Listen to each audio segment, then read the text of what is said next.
So Mia wanted to go to the party her classmate was throwing, but her father didn't let her. Mia thought for a while and remembered her grandparents had just moved to their new one-story country house. She asked her dad if she could visit them at the weekend, and the man agreed. But Mia went to the party instead. When she got back home after the weekend, her father asked her if she had had a good time. Mia replied she helped in the garden a little and spent the rest of the day upstairs. Her father immediately knew she was lying. How?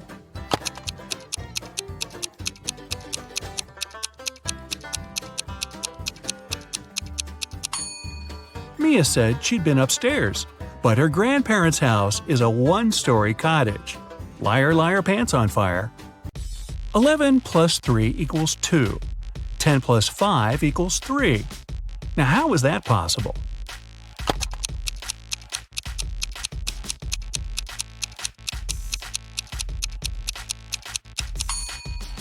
It makes sense when we talk about time. 11 o'clock plus 3 hours is 2 o'clock. 10 o'clock plus 5 hours is 3 o'clock. One king wants to find out which of his 3 sons is the smartest. He takes 3 chests and puts his crown in one of them.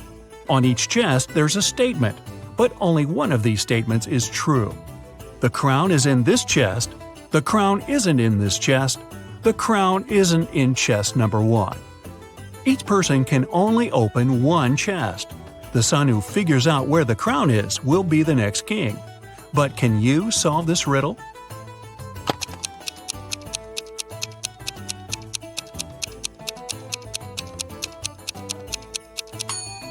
If the first statement is true, the other 2 must be false. It's not so because the second statement turns out to be correct. So this assumption's wrong. If the second statement is true, the crown isn't in the first chest. It's not in the second chest either. Then it must be in the third one. But this makes the third statement correct, although it shouldn't be. If the third statement is true, the first one's wrong and there's no crown in the first chest.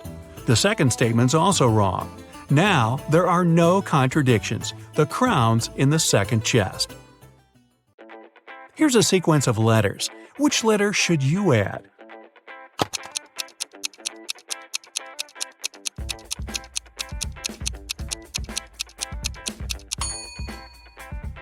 The missing letter is F.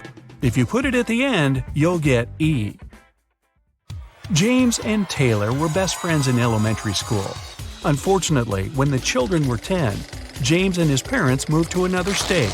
The friends lost contact. 15 years later, James and Taylor accidentally bumped into each other in a cafe.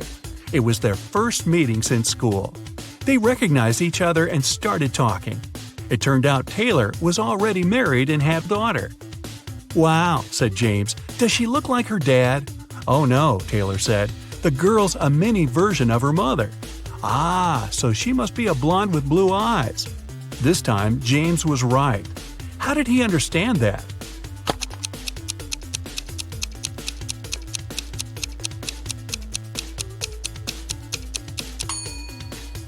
Taylor's a girl. She's the mother, and James only needed to describe her. You're outside a room with 3 switches in the off position. Your task is to find out which one turns on the light in the room. You can flip as many switches as you want, but you can walk into the room and check if the light's on only once. How can you understand which switch controls the light bulb?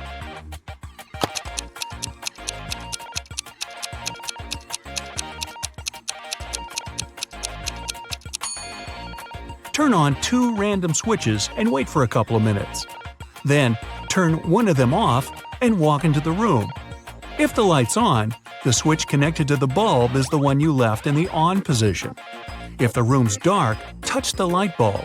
If it's hot, then the controlling switch is the one you just turned off. If the light bulb is cold, the correct switch is the only one you haven't touched. Esme got lost in the forest. She was wandering around for the whole day. Finally, at dusk, she saw a spooky house. A witch lived there. The girl had nowhere else to go, so she entered the house and asked for help. The witch said if Esme solved her riddle, she'd be free to leave in the morning. Here's how the riddle went. 17J, 70M, 96A, 162J, 256S, 354, what's the missing letter?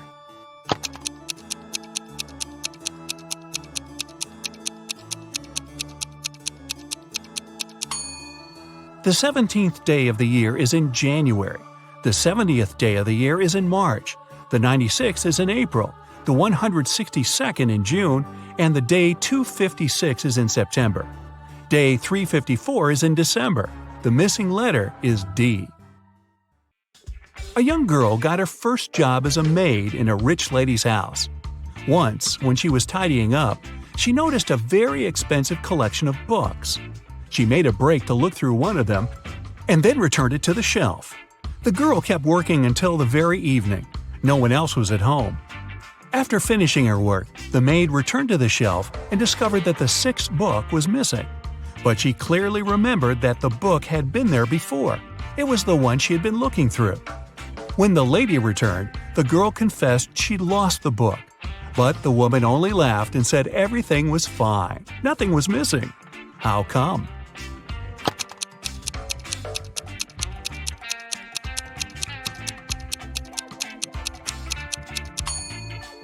The collection had 8 books. The 9th book was actually the 6th one. The girl accidentally put it upside down. Right before Christmas, the police got information that a famous thief named Alfonso had left Chile. He boarded the plane to Los Angeles. The only thing the detectives knew about the man was that he had a beard. At the airport, the police officers met a group of people. They had just arrived from different countries. The detectives noticed 4 men with beards and interrogated them. The first one said he'd come from London. The second told the police he arrived from Chile, but his name was Cristiano. The third man answered he'd come from Sweden, and the fourth one was also from London. The police didn't even need to check their plane tickets to spot the criminal. How did they know?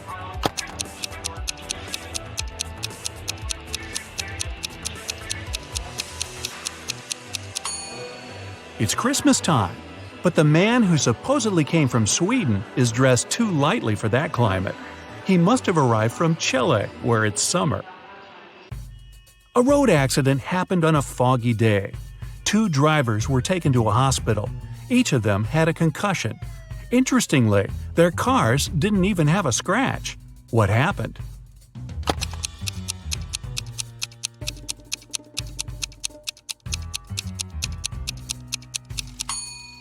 The drivers were going in opposite directions.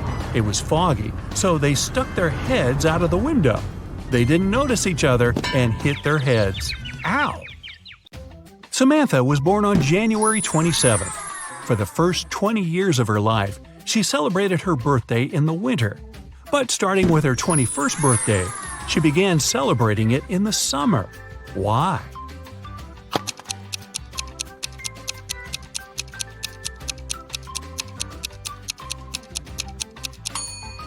She moved to the southern hemisphere, where it's summer in January.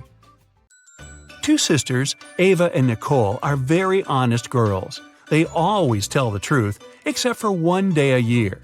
On their birthdays, they always lie.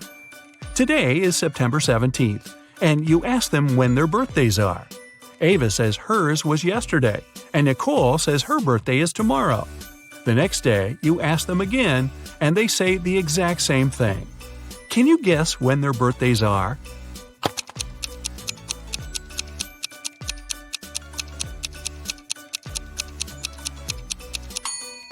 They can't have 2 birthdays.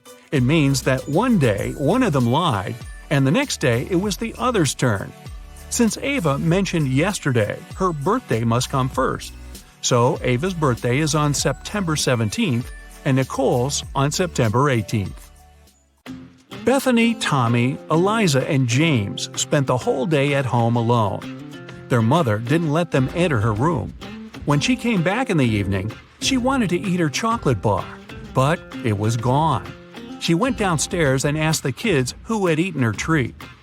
Bethany said she'd been doing her algebra homework the whole day and hadn't eaten anything at all. Tommy replied he had been playing football outside. Eliza said she didn't even know where their mom kept chocolate. And James simply claimed it hadn't been him. Their mom knew immediately who had taken her chocolate. How did she figure it out?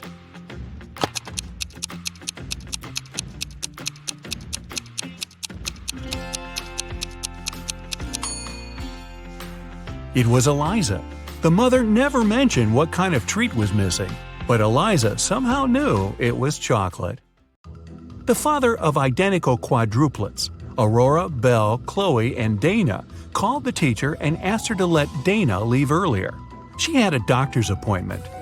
The teacher couldn't tell the girls apart. To have some fun, the quadruplets refused to confess who was who, but gave their teacher a hint. Chloe is somewhere in the middle. Dana is to the left of Belle and to the right of Aurora. Aurora is right next to Dana. How can the teacher identify the girls?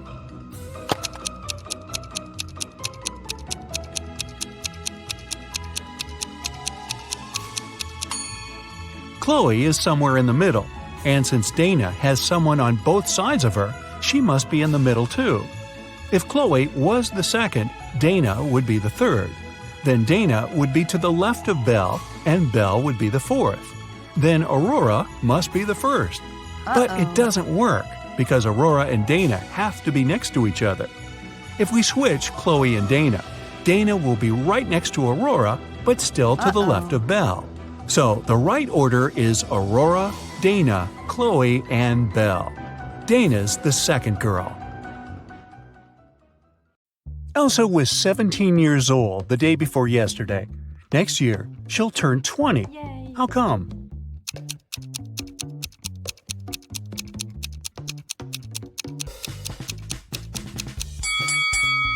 It's possible if the present day is January 1st, while Elsa's birthday is on the 31st of December. The day before yesterday, on December 30, she was still 17 years old. Yesterday, on the 31st of December, she turned 18. Thus, this year, Elsa turns 19 and next year 20. Elsa and her sister Helga explore an old attic in their parents' house. It's very dark and dirty. After that, they go downstairs to have some lunch. Helga's face is all covered with dust, while Elsa's face is super clean. But still, only Elsa goes to the bathroom to wash her face. Why?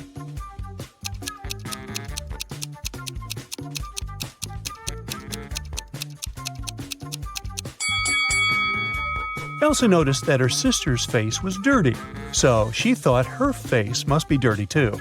As for Helga, she saw that Elsa's face was clean and assumed that her own face was clean too. After lunch, Elsa and Helga go for a walk across an enchanted forest. They reach the riverbank, but the bridge is closed for repairs. The sisters notice two dwarfs fishing in a boat near the bridge. They agree to help the sisters, but their boat is very tiny. It can fit either one sister or two dwarfs.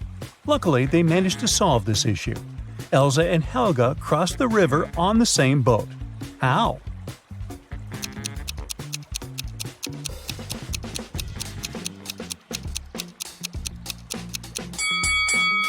Well, first of all, one of the dwarfs brought his fellow on the opposite bank. Then he headed back for the sisters alone. Helga got into the boat and crossed the river. She gave the second dwarf the boat, and he returned to the opposite bank. He picked his fellow dwarf and brought him to Helga. Then one of the dwarfs swam to Elsa and passed the boat to her.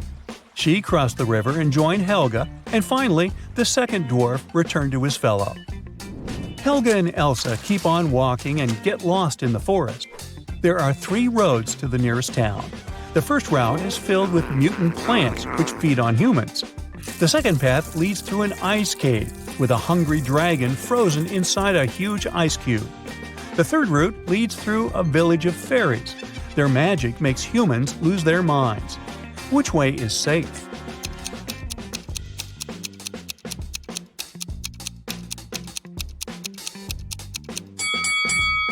Well, the dragon is trapped inside the ice cube, so it's not that dangerous. Finally, the sisters reach the town. They're walking down the main street.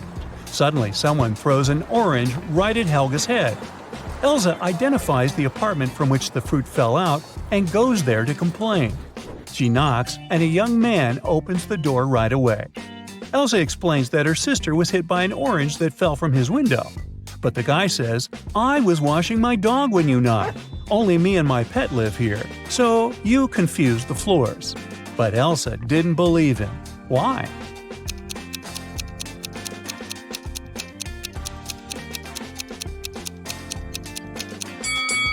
According to the man, he was bathing his only pet, but the dog's hair is dry. Therefore, his story is fake. Elsa and Helga enter the local home decor shop. Helga takes a picture of her sister standing in front of the mirror. Can you spot anything odd in this photo?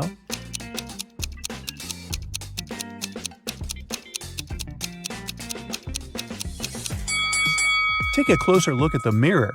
Elsa's hands are reflected wrong, as well as the sale poster behind her. She must be a vampire. Just kidding. The sisters continue exploring the shop, but suddenly Elsa begins to scream and runs away.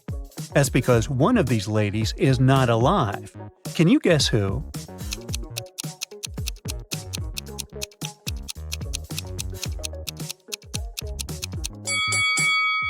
The first woman is an ordinary human. There's a mirror behind her.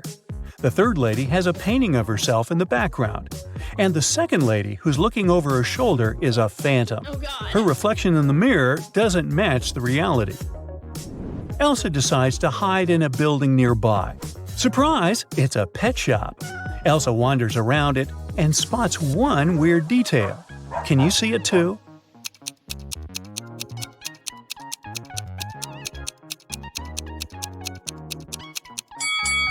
The turtle is wearing sunglasses.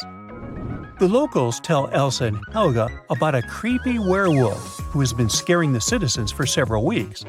They only know that this werewolf is a lady, and she has a husband. He's the only person who can calm her down. Elsa finds 3 suspects who might be the werewolf's husband, but none of them admits it. Can you find him?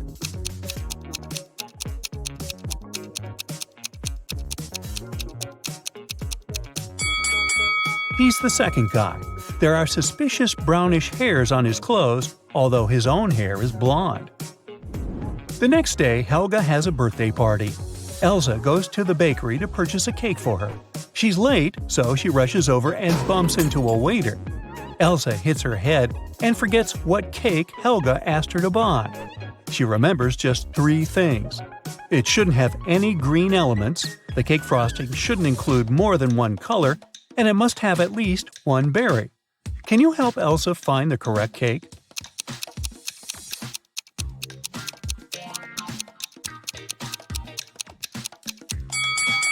Elsa should take the 4th cake. It's a chocolate cheesecake, so it doesn't have anything green.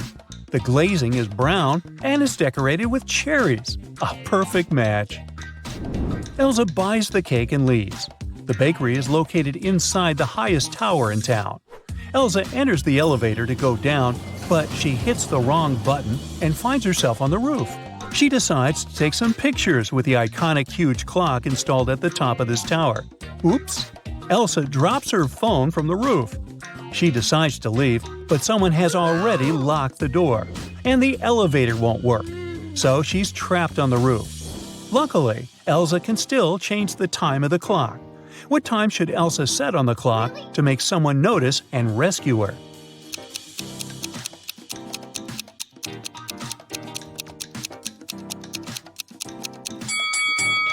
If she sets 5:05 on the clock, it'll look like an SOS signal.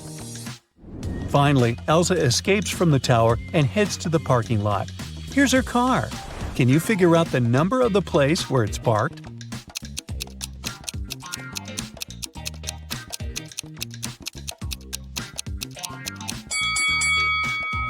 '87. Elsa arrives home. Helga shows her vacation photos sent by her new boyfriend, Kyle. In this case, you can see Kyle, his friend Bob, and a humanoid robot, Neo. Neo is standing next to Bob. A person wearing the yellow mask is not a man. What color is Kyle's mask?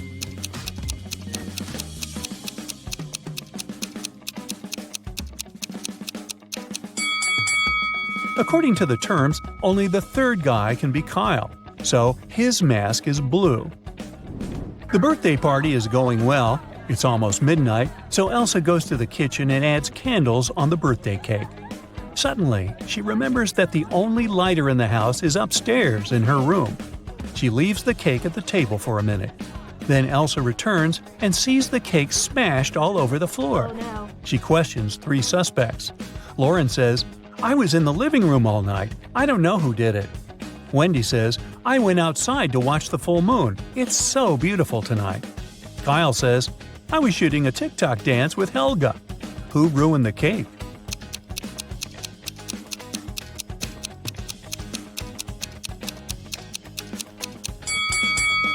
Wendy. Take a look out the window. The moon is not full. Busted. The next morning, Helga wakes up earlier than Elsa and checks her feed. Breaking news: a legendary thief ran away from a nearby prison and now creeps around the town. He's a talented shapeshifter, so no one knows for sure what he might look like. Suddenly, Helga hears someone ringing on the door. She opens and faces 2 guys who introduce themselves. Bob is a gardener from a nearby park, and Peter is a garbage man. Both guys want to use a bathroom, so they ask Helga to let them in. But only one of them is safe to invite over. Can you guess who?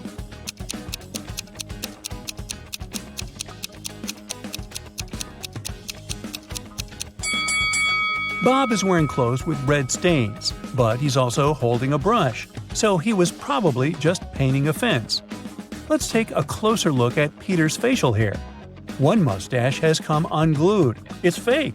So he must be the runaway criminal from the news.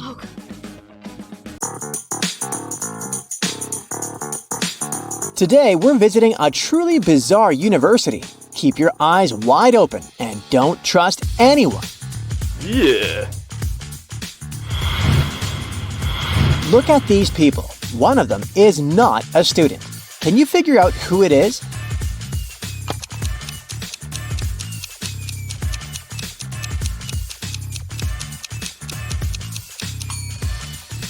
This lady in black is a supernatural creature.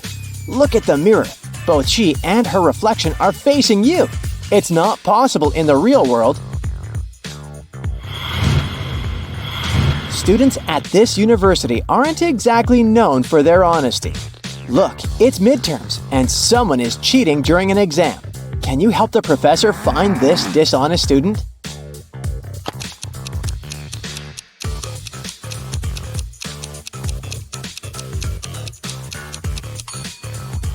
It's this guy. He has answers written on his arm. Thanks to your help, the professor has caught the cheating student, but she's a kind-hearted woman and gives the guy another chance. He needs to solve this riddle to pass the exam. Would you maybe like to help the poor student you've exposed? Keep in mind that this riddle has challenged many intelligent minds, and for good reason.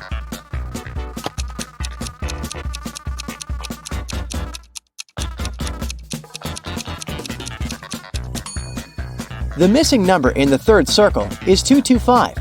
The numbers in these circles seem to be completely random at first glance. But let's perform some basic arithmetic operations, addition, subtraction, and multiplication, and try to figure out the pattern.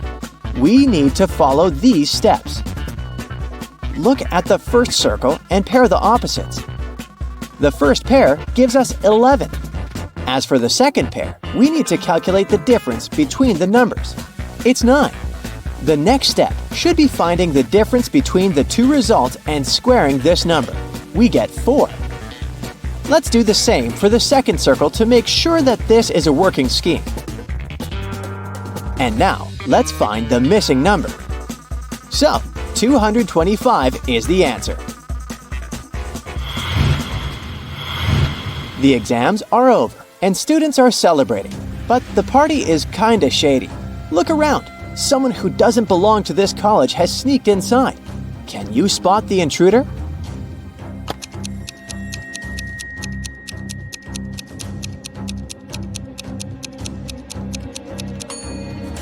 Look at this young lady. Her feet don't seem to be touching the ground. She must be a ghost.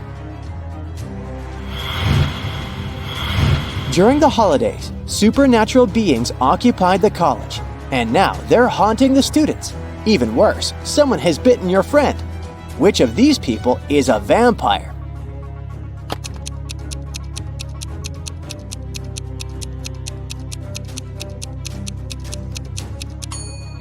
This young man has a t-shirt that looks as if it has some bloodstains on it. But that's just a print. This woman has a whole garlic knob hanging as a necklace on her chest, so she's not a vampire. But look at the man who's drinking some red liquid. I bet it's not fruit juice. He's actually the one we should be aware of. Imagine coming back to your dorm and finding out that your roommate is missing. Plus, everything around you looks kinda suspicious. Strange sounds, weird smells. Is your roommate hiding some terrible secret?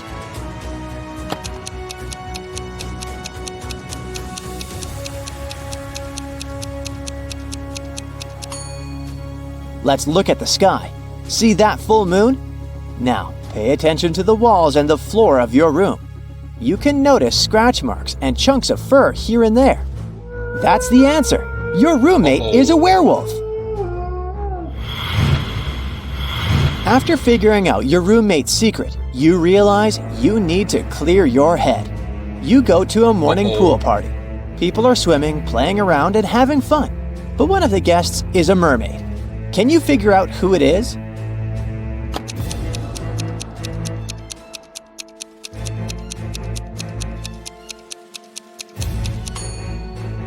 This girl just pretends to be a mermaid. She even has matching makeup. This guy is wearing special gloves with membranes between the fingers. The mermaid is actually this girl who's staying as far away from the swimming pool as possible. She's even wearing a raincoat. All because if even a small water droplet touches her skin, she will get her tail. It's time to go back to school, only to find out that one of your professors is possessed. Who is that?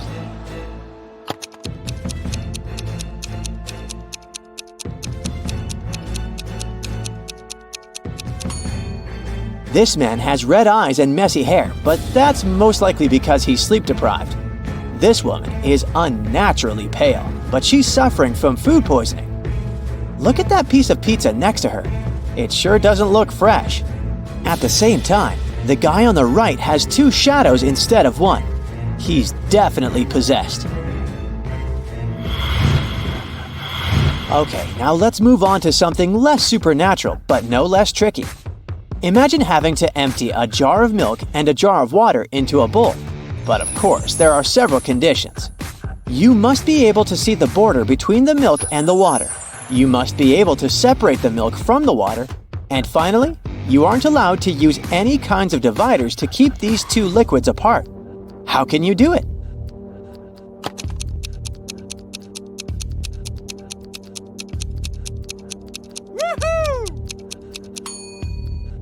All you need to do is to pour the water into the bowl first and freeze it. Now all that's left to do is to add the milk. In the city where people are keen on brain teasers and riddles, 4% of people don't list their phone numbers. So if we select 40 random people from the phone directory, how many of them will have unlisted numbers?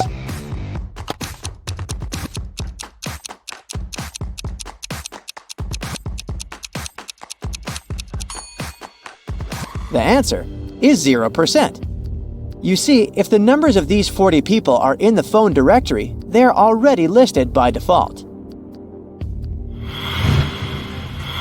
David invited 7 friends to his birthday party.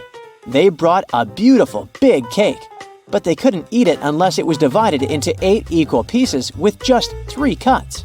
Luckily, they managed to do this and could enjoy the treat. Would you be able to do the same?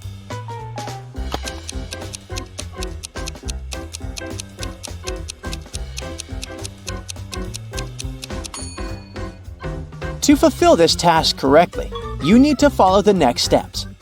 First of all, cut the cake across the diameter through the middle point. After that, cut the cake horizontally.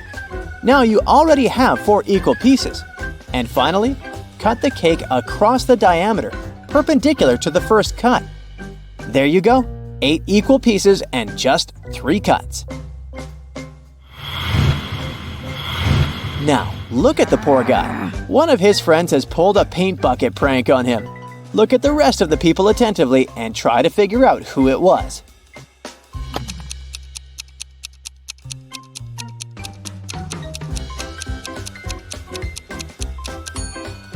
It was definitely Luke.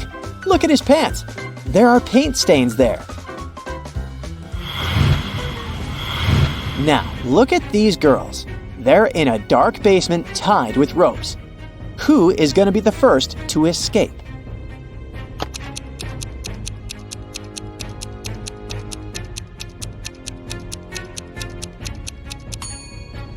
Most likely, it'll be the first girl. She's got long, beautiful nails. She's bound to have a file to look after them. It can help her cut through the rope. There's been a robbery on the train, and one of these people is hiding the stolen goods. Who can it be?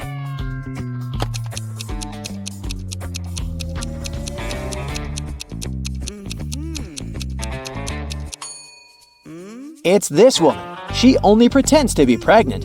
Her belly has a bizarre shape. It's suspiciously square. The police had been looking for Kyle for 2 days. The guy went hiking and never came back. Finally, he was found. Someone had hit him on the head and left him lying in the bushes. Kyle only managed to say, "Friend," and lost consciousness. The police officers had 3 suspects, all of them Kyle's friends. Zachary said he spent these last days at work getting ready for a conference. Jeremy told the detectives he'd sprained his ankle and had been in bed for 4 days. And Billy explained that he'd been to New York. The man even showed the police officers his boarding pass. Who's responsible for the accident with Kyle?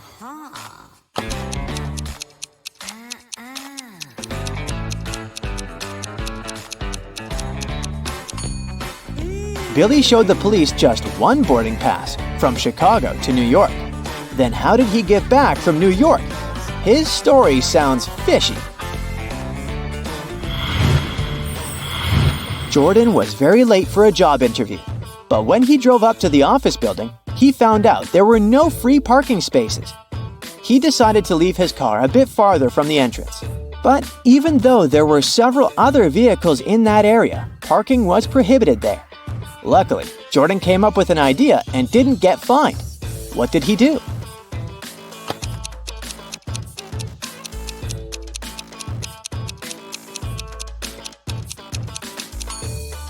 He took a parking ticket from another car and put it on his windshield. It looked as if he had already been fined.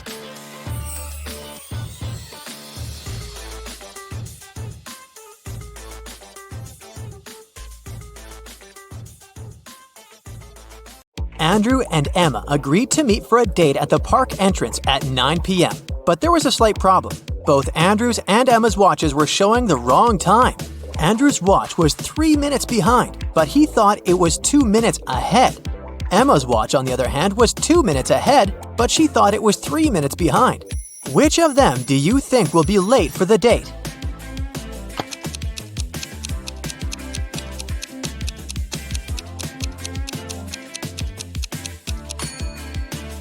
Andrew will be 5 minutes late, and Emma will be 5 minutes early.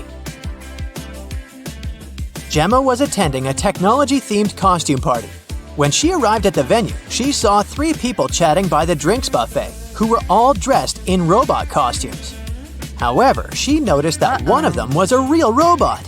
Can you tell who?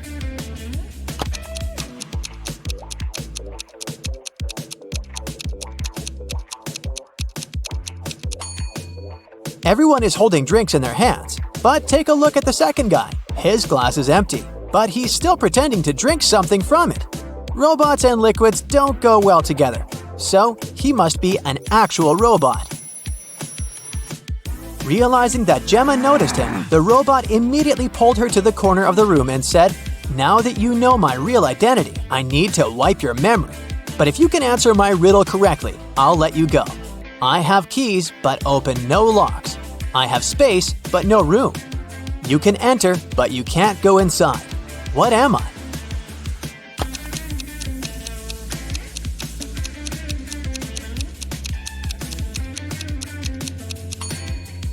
The answer is a computer. Janice, Candace, and Demeter were three witches who cared a lot about looking young and beautiful, but one of them was actually 100 years old. Can you tell me who?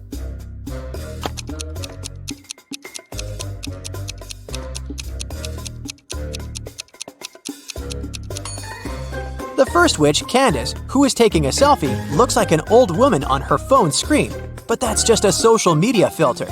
As for the second witch, Janice, the creepy old lady looking shadow at the back is not her shadow. It's an evil spirit that's haunting her. But look at the mirror the third witch, Demeter, is holding. It's reflecting what she doesn't want others to see, aka her true face. So she's the old lady here. Lloyd went to the costume store to buy something to wear for Halloween. Once he selected a costume for himself, he headed to the fitting rooms to try it, but all three of them were occupied. A few minutes later, three different customers in costumes came out of them. The first one was wearing a vampire costume, the second was wearing a werewolf costume, and the third one was wearing a zombie costume. But Lloyd immediately realized that one of them was actually a real monster. Can you tell who?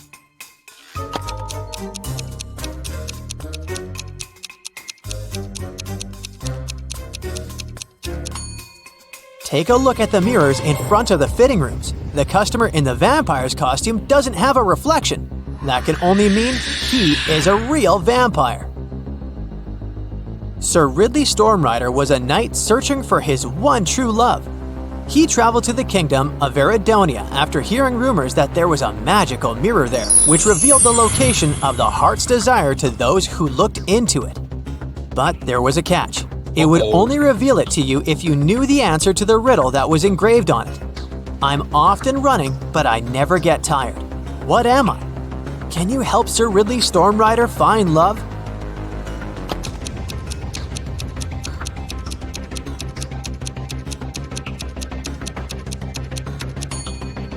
The correct answer is water. Inspector Banner was inspecting the Academy of History and Science. During his inspection, he noticed that whenever he asked the class a question, all the students raised their hands in response. Moreover, even though the school teacher chose a different student each time, the answer was always correct. How did this work?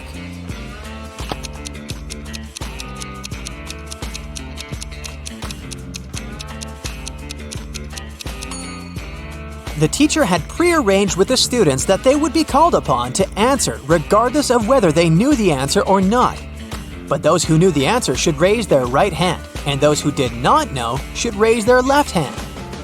The teacher chose a different student each time, but always the one who raised his right hand. Amy had one last test to pass before she graduated. Her professor asked her only one question during the exam, which was this. You have 2 candle wicks. Each wick, lit from the end, burns completely to the ground in exactly 1 hour, but it burns at an uneven rate. How can you use these wicks and a lighter to measure 45 minutes? Can you help Amy graduate?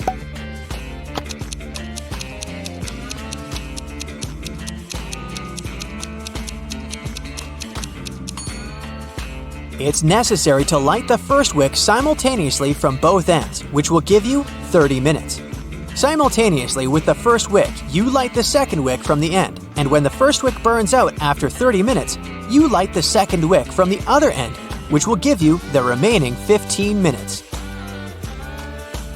Layla's best friend was her dog named Gamgee. One night after spotting a falling star in the sky, she wished that Gamgee could talk to her. Then, suddenly, the star came to life in front of her and said, I will grant you your wish if you can answer this riddle of mine. Always old, sometimes new, never sad, sometimes blue, never empty, sometimes full, never pushes, always pulls. What am I?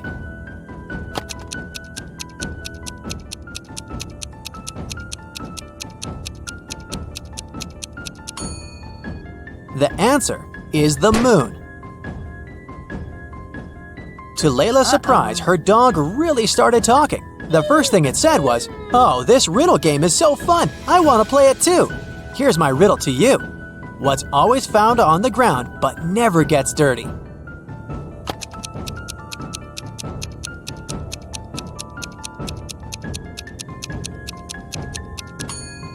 It's a shadow.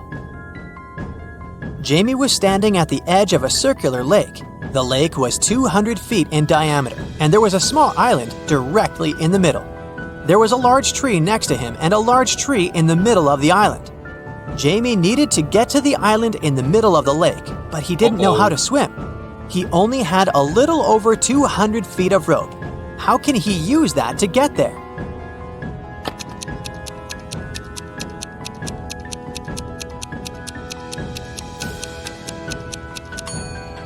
First, Jamie needs to tie one end of the rope to the tree next to him. Then, while he's holding the other end of the rope, he should walk all the way around the lake. This will wrap the rope around the tree in the center. When he returns to his starting point, he needs to tie the end of the rope he's holding to the large tree again. He can now use this rope bridge to hold on to and cross the lake to the island. Cedric was a brilliant scientist. One day, suddenly a small portal appeared in his lap, and a little device with a letter attached to it fell on his head right before the portal closed. The letter said, "From future Cedric to past Cedric. One of my experiments accidentally caused chaos to be unleashed on Earth. That is why I have to prevent you from conducting this experiment in the first place. You will find the details inside the box, but you can only open it if you know the answer to this riddle. What occurs once in a minute, twice in a moment, and never in 1,000 years? Can you help Cedric save the future world?"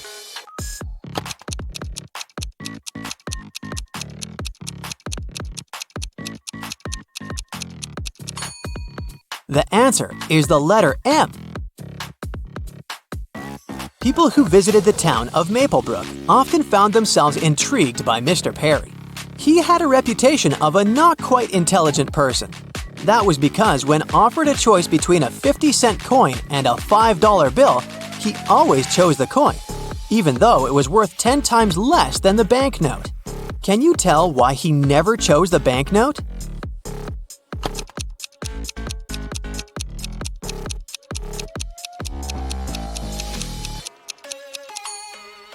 Well, he was not so foolish after all. You see, he realized that as long as he chose the 50-cent coin, people would offer him money to choose from, and if he chose the $5 bill, the offers of money would stop, and he would get nothing.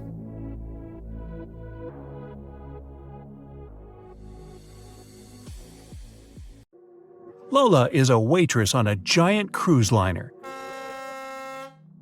One night, after the restaurant closed, she found an expensive watch on the floor. She announced it on the cruiser's radio, and 3 people showed up to claim it. Roger showed Lola the tan line on his wrist and asked her to give him the watch back. Mary said she remembered dropping the watch near the entrance of the restaurant and wants it back. Susie kept asking if the watch was okay and if it was working. Lola decided that the watch belonged to Susie. Why? You've got 10 seconds.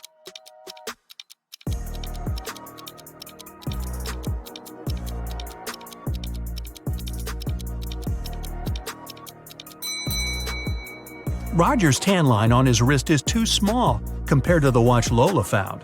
And if Mary remembered where she dropped the watch, why didn't she pick it up? Susie knows how expensive her watch is, and she was worried it broke. Jenna and Michael were out partying on Halloween night. Michael told Jenna she wouldn't dare to go to a 120-year-old abandoned castle on the other side of town. Rumor had it that a mad scientist used to live there. Without a second thought, Jenna started walking. She reached the house at 3 a.m. and the door was open. When she walked in, the crazy scientist showed up and told her, "I've got a riddle for you. If you answer it correctly, you're free to go. If not, I get to do my scientific experiments on you. A sphere has 3, a circle has 2, and a point has 0. What is it?" You've got 9 seconds to find out.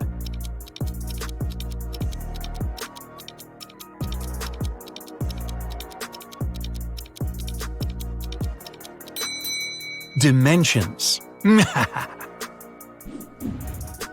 Michael left his work and walked into the dark parking lot in the basement to get his car. When he approached his vehicle, he saw a 4-pin lock on his door. He kept looking at it when his boss showed up. He told Michael, "I want to see if you're smart enough to get a promotion. You only get one try. If you figure the code, tomorrow you'll move to the executive's office." His boss gave Michael a piece of paper that read, "Which was the latest passing year that was the same upside down?" Michael started thinking of all the years that passed, and the next day he got the promotion. You have 8 seconds. Think fast.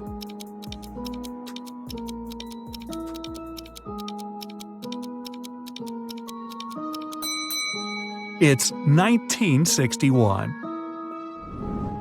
Susie arrived at the dance studio for her rehearsal when she found her instructor unconscious on the floor. Next to him there was a broken vase. Someone must have hit him on the head. Susie called Detective Allen at the scene, and he was suspecting 3 people who entered the studio that day. William, another instructor, said he had an emergency private class with a celebrity and left before anyone showed up at the studio. Mason, a professional dancer, said he took the week off and dropped by today to give the keys back to the dance instructor because he forgot them in his bag when he left the day before. Sally, a dancer, said she had class today, but when she showed up, she didn't see anyone through the window and assumed the studio was closed. Detective Allen knew exactly who was lying. You've got 7 seconds.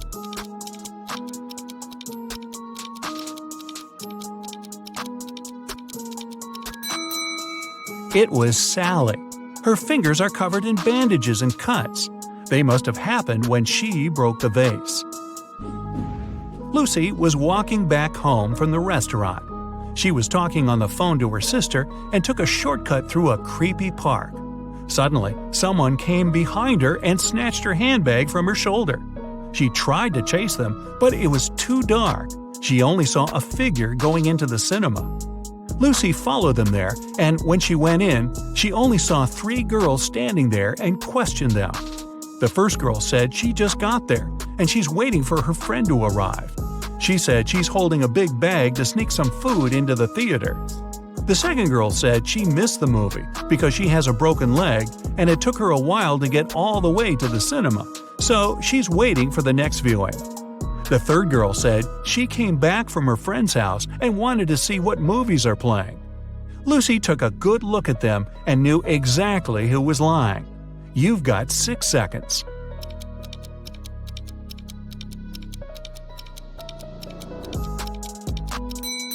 It was the girl with the broken leg.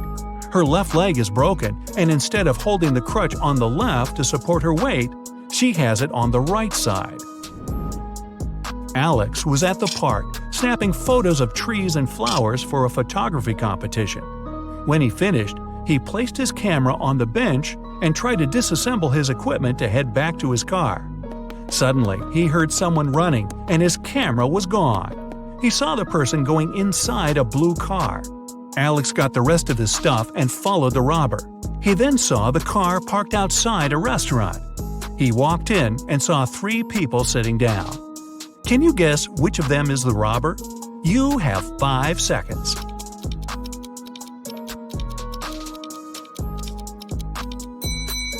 It's the one on the right looking at the menu. The others are eating. They've been there for a while. Sarah and Michelle went to explore an abandoned castle. When they walked in, the door shut behind them and the lights went on. In front of them, 3 doors appeared. They must pick the right one to make it out alive. Behind the first door, there's a hungry crocodile that hasn't eaten in 2.5 years. Behind the second door, there's lava from a volcano that erupted 2 weeks ago. And behind the third door, there's a massive seawater pool with a whale shark you must swim through. You have 4 seconds to decide.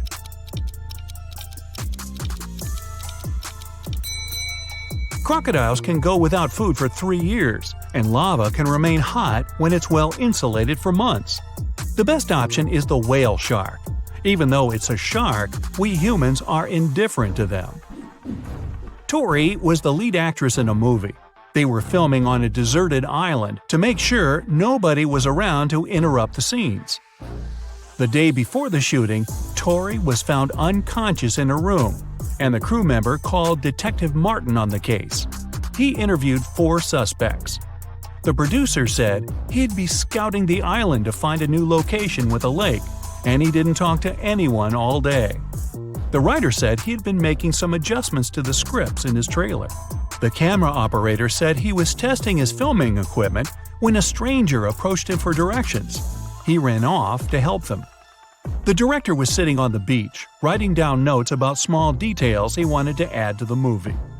Detective Martin figured it out in 3 seconds. Can you? It was the camera operator. Hey, this was a deserted island. Nobody was there needing help. Anna is a vegetarian restaurant owner. The day she opened the new restaurant, she invited her family to celebrate.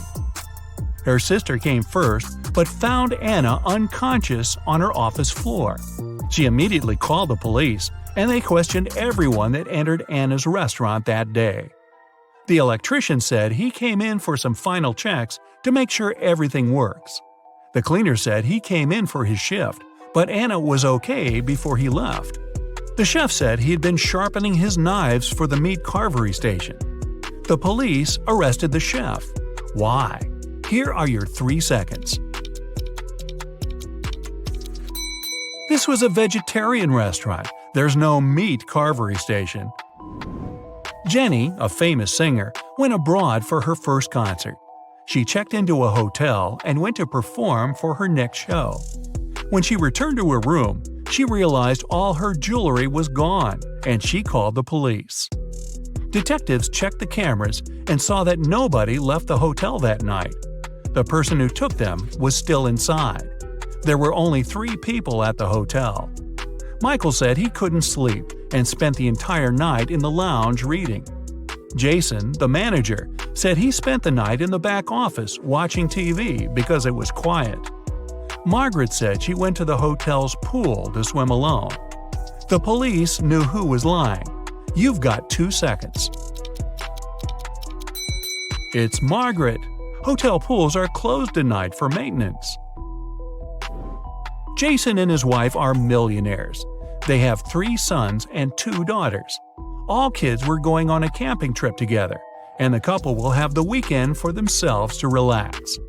When they woke up the next day, all their money was taken from their safe, and they called the police. When the officers showed up, they interviewed the 3 people who were in the house that morning. The butler said he was cleaning the car after driving the kids to the camping site. The chef said he was busy preparing a huge breakfast for the family. The cleaner said he finished cleaning quickly that day and left early. The police figured out who was lying in 1 second. Can you? It was the chef. Since the kids were gone, he couldn't have been cooking breakfast for the family. Let's start with a couple of simple teasers to warm up your brain for today's challenge. The day before yesterday was Thursday. What is the day after tomorrow?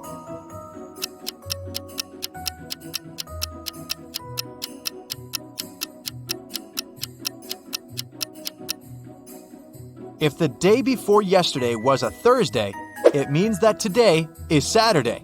So the day after tomorrow is a Monday. Mrs. Jones has 6 dogs. Their names are Dodie, Rexy, Mel, Fang, Soso, and Lana. She just got another puppy. What do you think she will name it? Lexa, Bia, or Tina?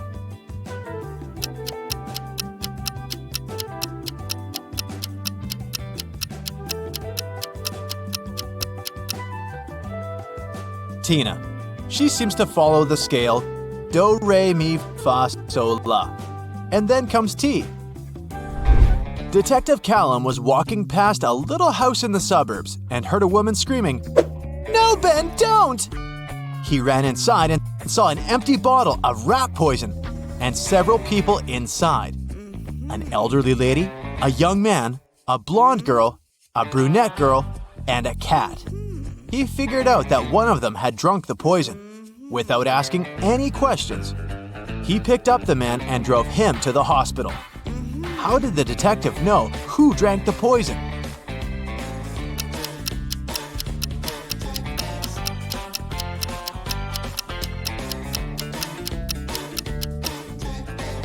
He heard the name. It was Ben, and there was just one man in the house. Emma is a secret agent, and she's after a guy who's been possibly smuggling contraband from abroad. Tonight, she managed to find his secret office and broke into it. There were 4 safes. She used her equipment to open 3 of them, but they were empty. When she tried to get the code for the last safe, her device stopped working, so Emma could only rely on herself. If the codes for the 3 safes were 5378, 3785, and 7853, what is the code for the 4th one?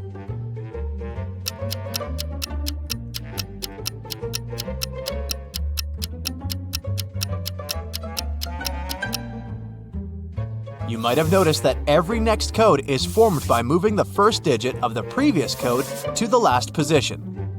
So the 4th code must be 8537. Emily was on vacation and she was staying in a hotel. One evening, she was getting ready to go out when she heard a knock on her door. She opened the door and there was a stranger there. "Oh, sorry, I must have made a mistake. I live nearby. Sorry for disturbing you." The guy left, but Emily didn't believe that it was a mistake, so she reported him. Why was she so suspicious?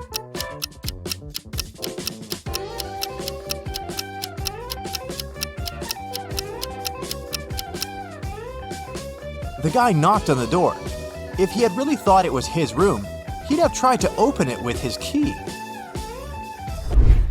Esme was having a walk in the forest and got lost. Soon, she found a witch's house, walked in, petted a cat, and asked the witch to take her home. But the witch had a different proposal. "Give me a statement. If the statement is true, you'll stay here forever. If the statement is false, you'll stay here for 100 years. Otherwise, I'll take you home." What did Esme say?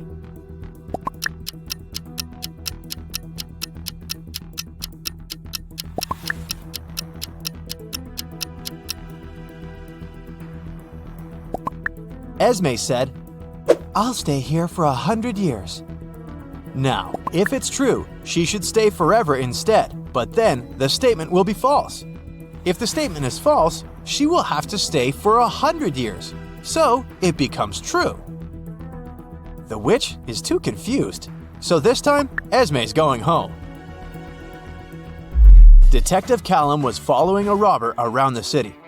Suddenly, the robber entered a hospital and disappeared. When the detective entered the building, there were 3 workers. One of them must be the criminal dressed up to pretend to be a doctor. Can you tell who it is?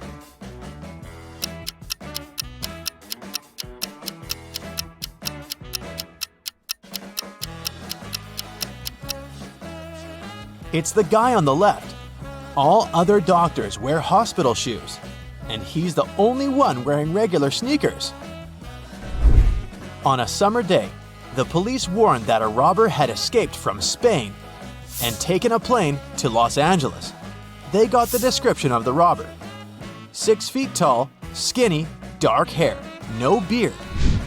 Detective Callum arrived at the airport to arrest the guy. Take a look. Which guy is the one they need?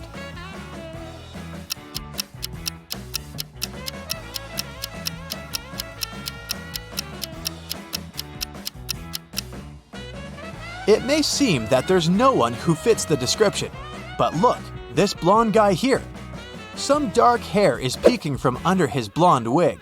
It must be the criminal in disguise. Detective Callum went on a vacation to a distant island somewhere in the Pacific Ocean.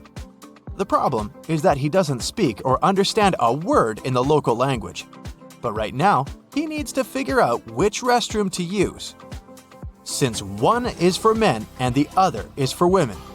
He has found one local lady who doesn't speak English but can understand it. How can Detective Callum figure out which is the men's restroom?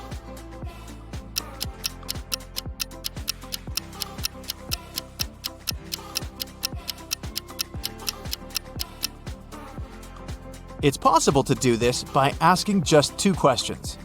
At first, he should point at himself and ask, "Am I a man?" And remember the response. Whatever the local woman replies, it means a yes. Then, Detective Callum can ask the second question. Is this a men's restroom? Pointing at one of them. If the response is the same word as before, it's a yes. If it's different, then it's a no. By the way, what is it that can answer back in any language?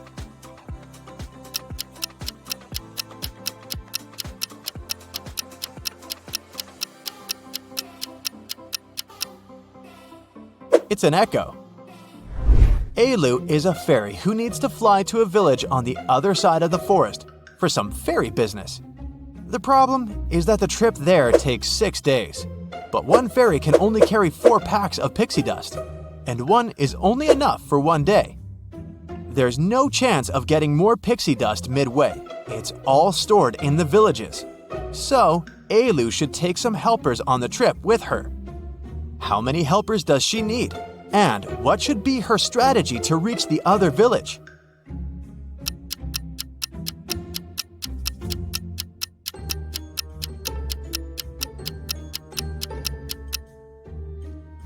Alu will need 2 helpers. Let's call them B and C. Each of them will have a 4-day supply of pixie dust. So the 3 of them will have 12 packs. During the first day, they will all be using the pixie dust B is carrying. So they'll use 3 out of 4 packs. At the end of the day, B will fly back to the village. And Alu and C will keep going. The remaining pack of pixie dust will be enough for B to make it back home safely. On the second day, Alu and C will be using the pixie dust C is carrying.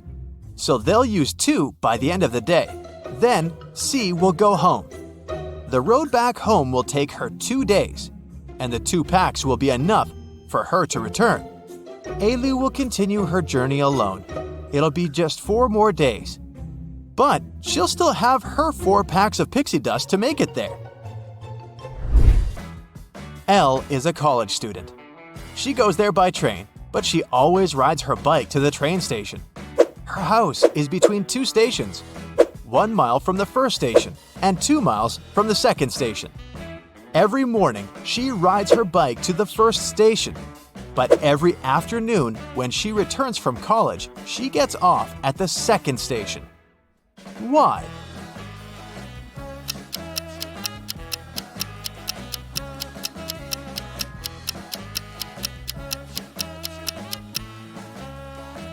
Elle lives on a hill. The first station is at the lowest point. The second one is at the highest point, and her house is in the middle. She takes advantage of this location to make sure she always goes down the hill to get wherever she needs. In a summer camp, everyone had to tell a fun fact about themselves, and other people had to guess if it was true or false. Camilla said, "My birthday is on February 29th, so I have 4 times fewer birthdays than everyone else. This year, I celebrated my birthday. I turned 17. Why didn't people believe her?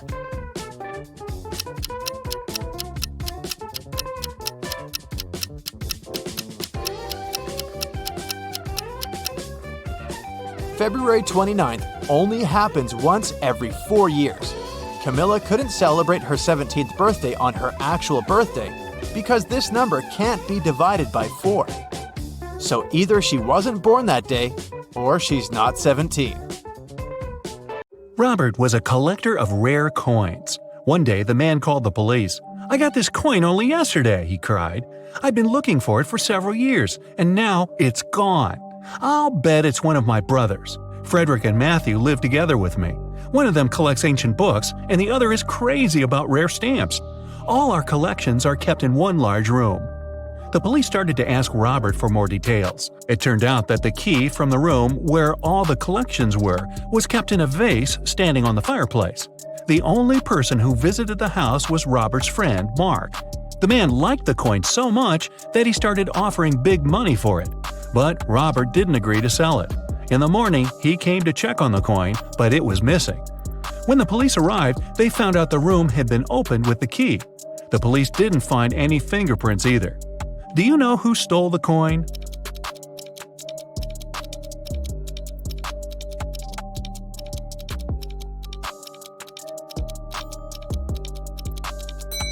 It was Mark. He was the only person who had a reason for getting rid of the fingerprints. The brothers' fingerprints would be absolutely natural since they lived there. There was a blackout in the city, but the bus driver still noticed a dog on the road and managed to stop in time. How did he do this?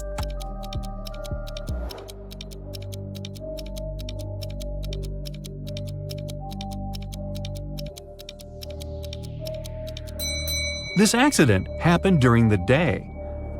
It's nothing but holes tied to other holes. At the same time, it's as strong as steel, but not as stiff as a pole. What is it?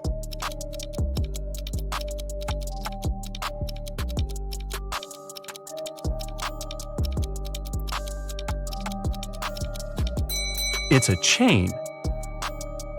Stephen's wife called the police and told them her husband had disappeared right from his garage. It happened several hours ago. The only thing she found there was a left-hand glove. When the police came, they saw it was a very peculiar glove. Such gloves were sold only in one store in their town.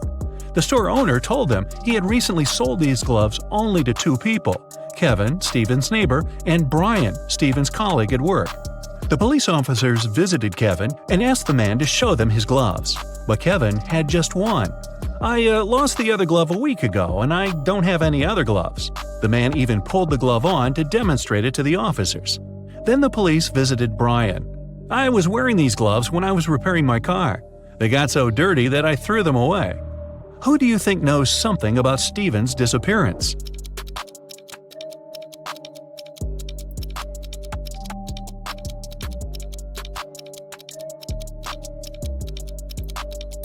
Brian. Kevin put his glove on his left hand, and the glove Stephen's wife found was also for the left hand. A math teacher told his students about the Roman numerals. After that, he asked them to draw just one continuous line and turn IX into 6.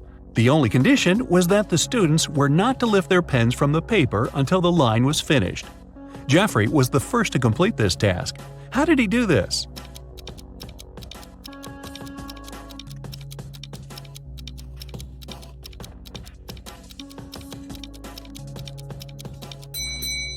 He drew the letter S in front of IX and got 6. Both Sharon and Cynthia had a box of chocolates each. There were 14 chocolates in each box. Sharon ate several candies, and Cynthia ate the same number of chocolates that were left in Sharon's box. How many chocolates do they have together now?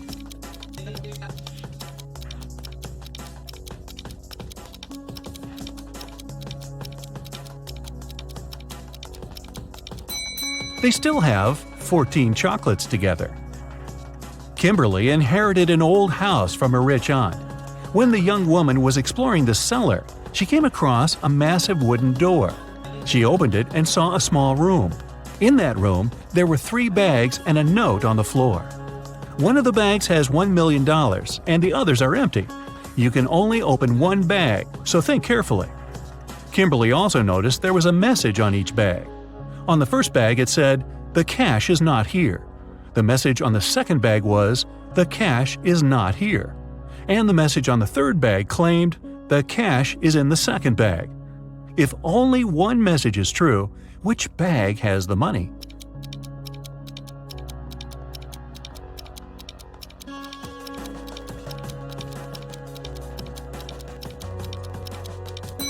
The money can't be in the second or third bags. If it was so, then 2 messages would be true.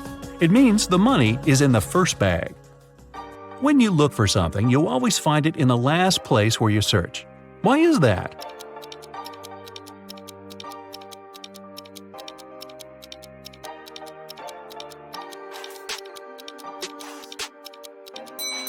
It's always the last place where you look because, after this, there's no need to continue your search.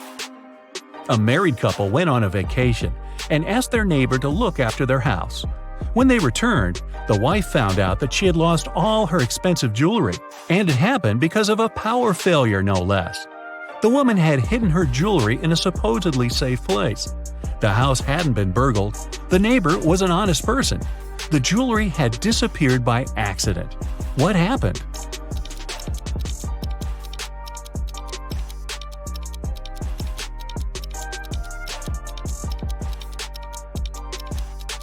The wife hid her jewelry in the freezer in a bag with frozen food.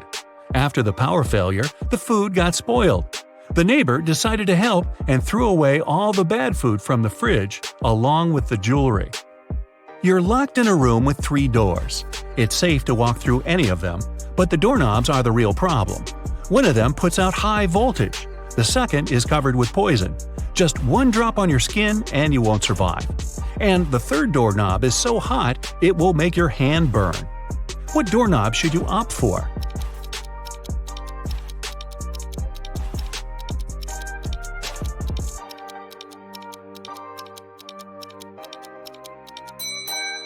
The second one. You can take off any piece of clothing and open the door with its help. This way you won't touch the doorknob with your bare hand. A woman was hit by a car that sped away right after the accident. When the police arrived, they found several witnesses who described the car. The detective went to the house of one of the suspects. There, he saw a car that looked like the one in the description. But when he questioned its owner, the man claimed he had spent the whole day at home. The detective realized the suspect was lying right away. How?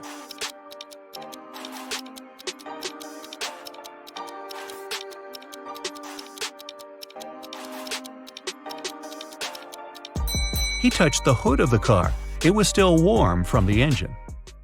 I was driving along the highway when one of my tires burst. I stopped to change it, but when I came back to the car, I saw it had a flat battery. I looked around and realized I was in the middle of a small town. I decided to wait for someone who could help me. Suddenly, I heard glass shatter. The night was very dark, so I switched on the headlights and saw a man climbing out of a house. He was carrying a large bag. I got scared and ran to the nearest police station. That was Mr. Darrison's story. The police detective who was listening to him asked, "And where did you hide everything you had stolen from that house?" How did he come to that conclusion?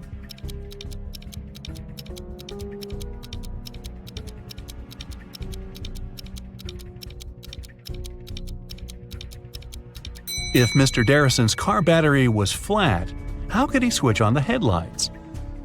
Dylan was trapped in a basement. The only thing he found inside was a note and a pen.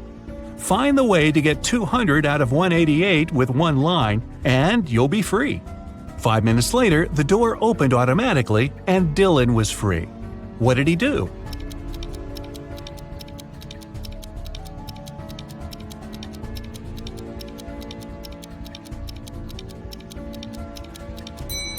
He drew the line to divide 188 horizontally.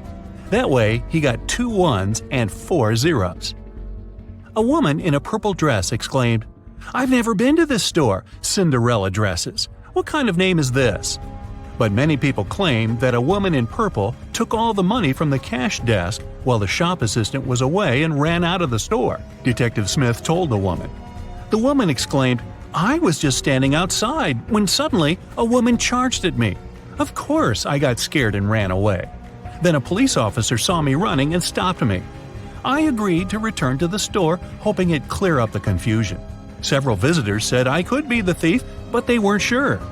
Now I know you're the woman who stole the money," the detective said. How did he figure it out?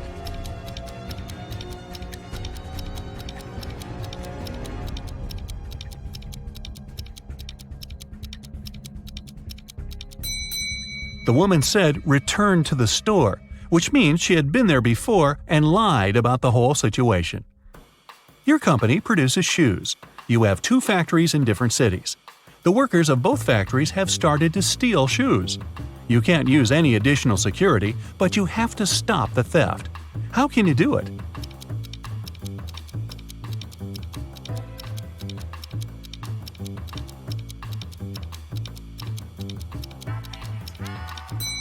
One factory should start making only left shoes, and the other only right ones.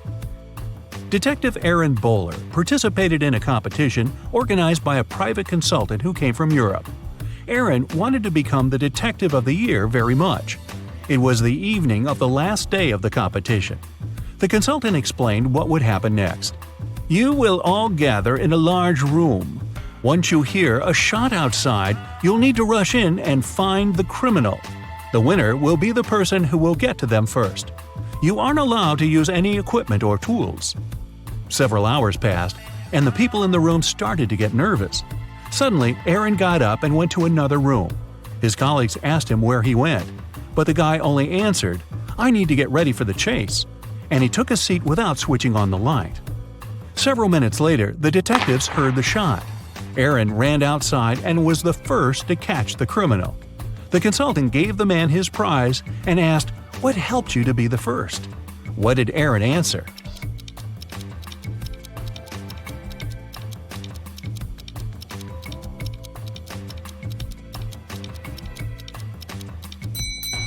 His eyes didn't need to get used to the darkness outside because he had already spent some time in a dark place. Now, Bella and Ella are preparing for an epic party. Can you figure out who's not very smart?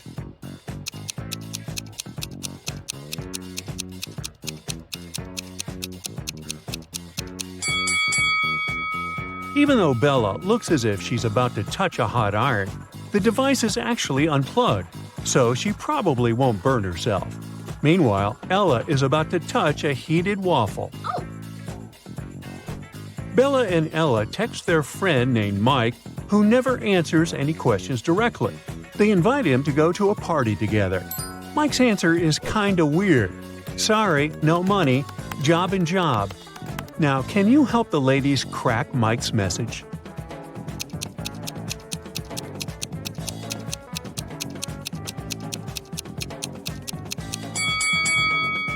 Mike said he had no money because he was in between jobs.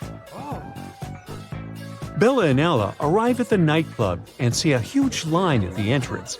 The local guard, Greg, checks people's ID cards. His task is not to let in suspicious people and folks under 21 years old. Here's the first guest's ID card. What do you think? Can you help Greg decide if he can let this visitor in?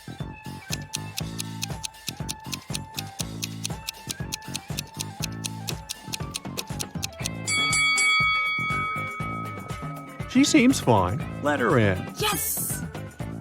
Here's the next guest. What do you say?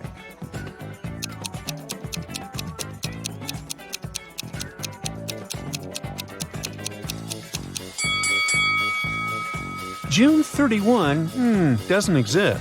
There are only 30 days in June, so no entry, buddy. Oh, no. Now what about this guy?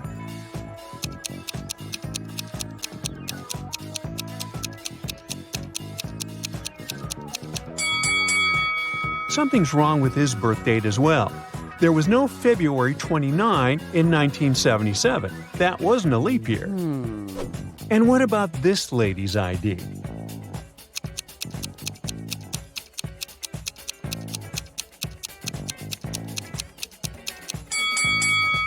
Yep, she's good to go. Okay. Here's another candidate. What do you say?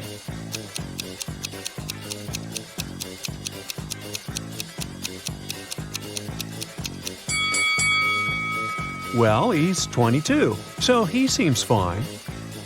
Finally, Bella and Ella enter the club building, but they take a wrong turn and get lost. Finally, they enter an old-fashioned two-story hallway with a beautiful fountain in the middle of the room. That's when Bella and Ella realize that they are not alone. There are many ghosts here. Can you figure out the exact number?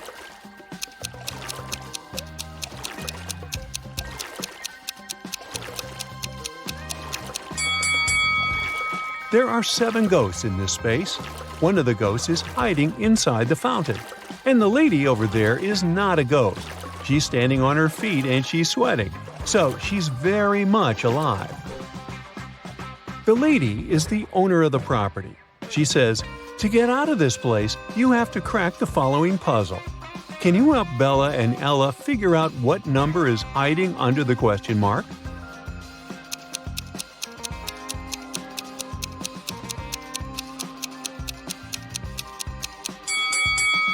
It's 1.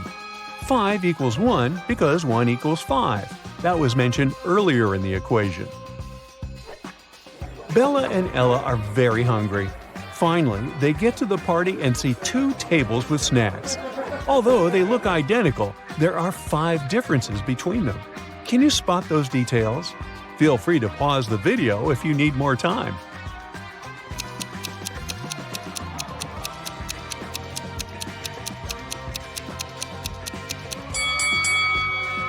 Here they are. Bella and Ella take a couple of selfies at the party. Can you spot 3 differences between these pictures?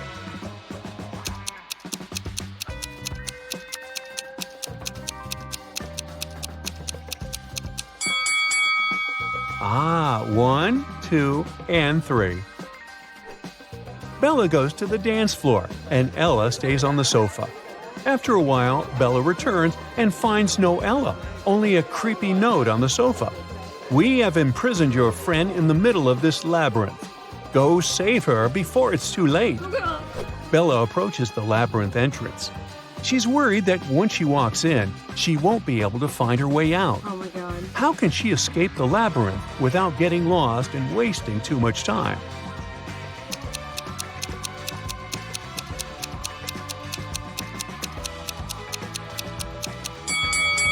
She should put her right hand on the right wall and go forward, touching it at all times. She'll be walking into traps along the way. But if Bella follows the right wall, she'll get out of traps and will eventually find her way out of the labyrinth. Let's take a look at this labyrinth from above. Can you help Bella find the correct path?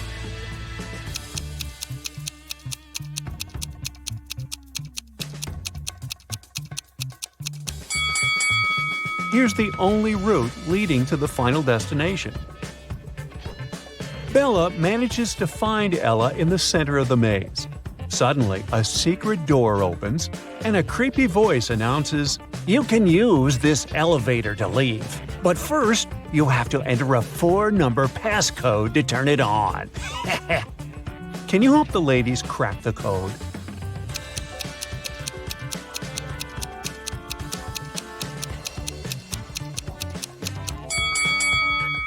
Take a look at the 4 symbols on the elevator.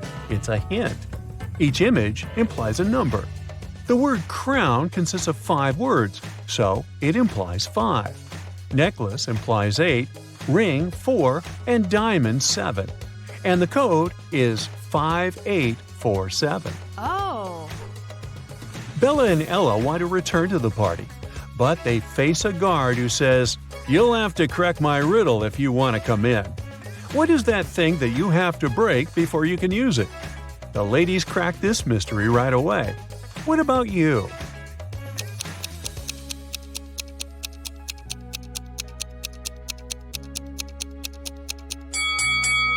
The correct answer is an A. Yes! Bella and Ella are walking down the corridor. They face a locked door. There are 5 buttons on the door, but only one of them will let Bella and Ella pass. If they choose the wrong one, the door will get blocked forever. Can you help them choose the correct button?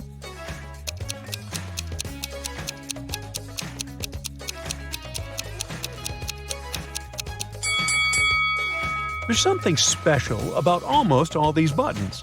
The first one is unlike the others because it doesn't have an outline. The second one has a different shape. The third one has a different color. And the last one is smaller than all the others. The fourth button doesn't have any distinctions. That's what makes it so special. So Bella and Ella should press this one. Yay! The party goes on. 3 guys approach Ella and invite her to the dance floor. But only one of them is safe to dance with. Can you decide who?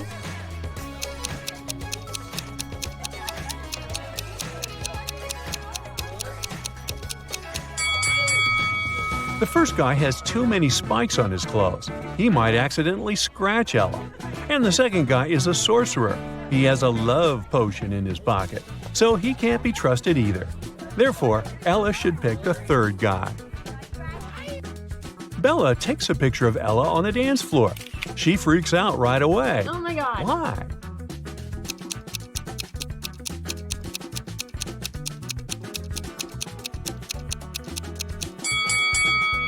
There's a skeleton among the dancing people. Ella gets very thirsty after dancing and approaches a waiter. He offers her an infinite supply of free drinks if she can crack his riddle. I'll give you 1 glass of milk and 1 glass of water. You'll need to pour the 2 liquids into a bowl, but you should be able to separate the milk from the water later. You can't use any kind of dividers. It took Ella a while, but she cracked this riddle. What did she do?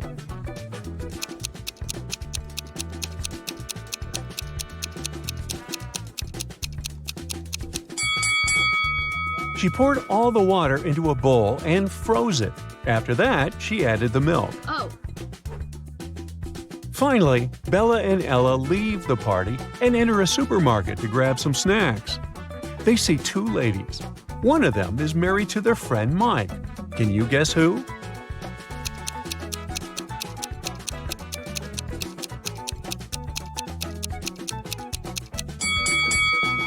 It's the lady on the left. Her shopping cart contains shampoo for men's hair and beard. Bella, Ella, and their common friends, Nick, Nancy, and Adam, are hanging out at Mike's place. The next morning, they find Mike unconscious in the living room. None of the 5 friends know what happened to him. The police show up and they find a note next to Mike's calendar. It reads 4, 12, 8, and 3. The detective already knows who attacked Mike. What about you?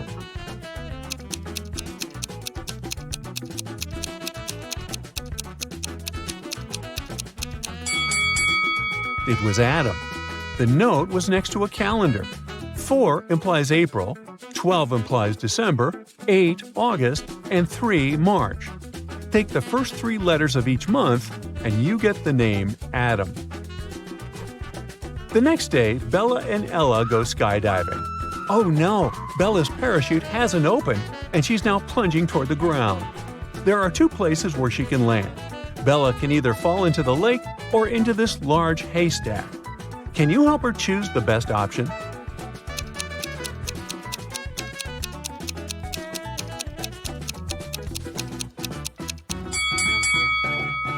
Bella should try to fall on the hay. Can you see those creepy crocodiles hiding near the lake? Bella manages to land safely. She meets Ella and they go camping. Unfortunately, Ella gets bitten by a snake, and Bella is trying to suck the venom out of her leg. Mike is also on the trip. Suddenly, he spots a black widow spider on his arm. Who's in a bigger danger, Bella or Mike?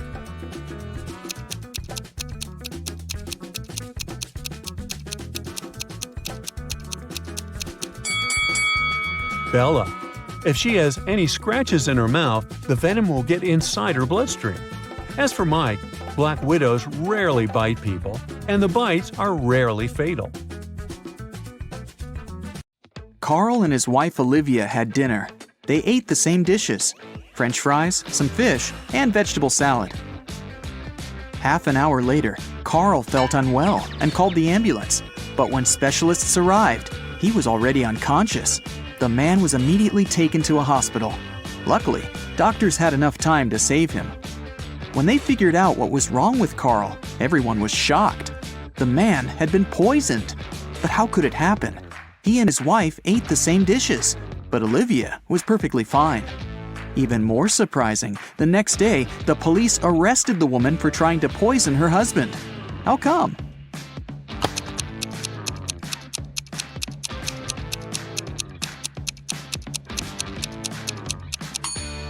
Olivia made all the dishes not salty enough and put poison in the salt shaker.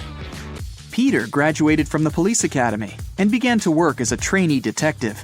1 week after the guy started his new job, he already had the first tricky case on his hands.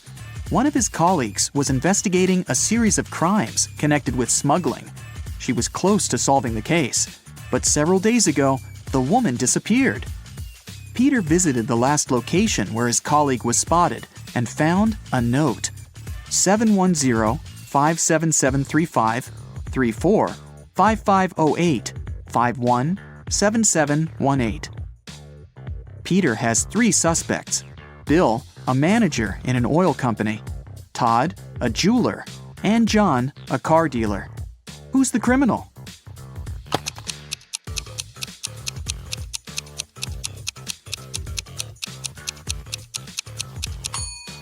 Peter has managed to prove he deserves his detective badge. The guy turned the message upside down and tried to read it that way. Surprisingly, the letters made rather legible words. Bill is boss. He sells oil. Something went wrong in a super-secret laboratory. There was a leak of a newly developed experimental chemical, and it made several plants and animals mutate in the blink of an eye. Scientists ended up locked in one room with the vicious monsters. One of the researchers managed to figure out how they could get out of this dire situation, but the substance they needed was in another part of the laboratory. The scientists could get there through one of 3 corridors. The first was guarded by fire-breathing crocodiles. Hey, it was an experimental laboratory after all. The second corridor was filled with meat-eating sunflowers with extra sharp teeth. And the third passage was swarming with venomous bees. Which one should the scientists choose?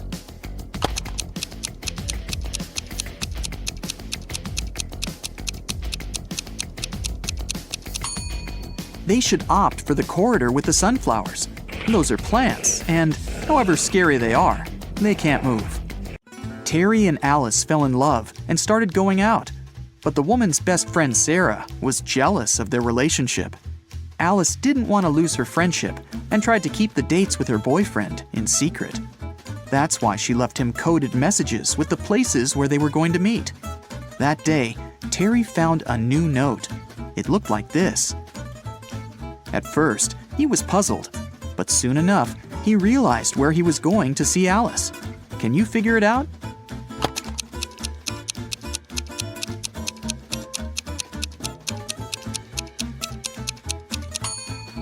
Alice told Terry to meet her at the street corner. Patrick called the police. The man seemed to be worried sick. "My wife Victoria took our dog for a walk in the afternoon. Several hours ago, our pooch returned alone. I don't know where Vicky is." The police questioned the suspects. Mrs. Summers said she'd been watching TV all day long. "I was busy delivering the mail," said the postman. "I didn't have time to linger in this area, and I didn't see anything." And Mr. Thomas told the police he'd been working in his home office. The detective knew at once one of these people was lying. Who was it?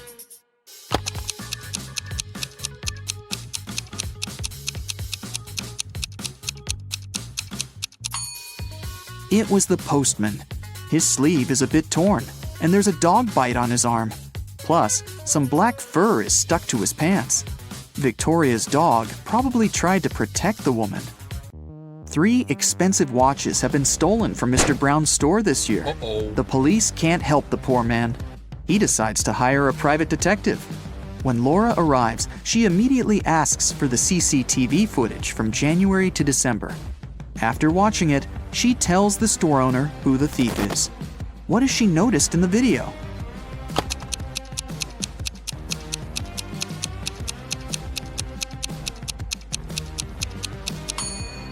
The same guy came to the store several times, in April, August, and November.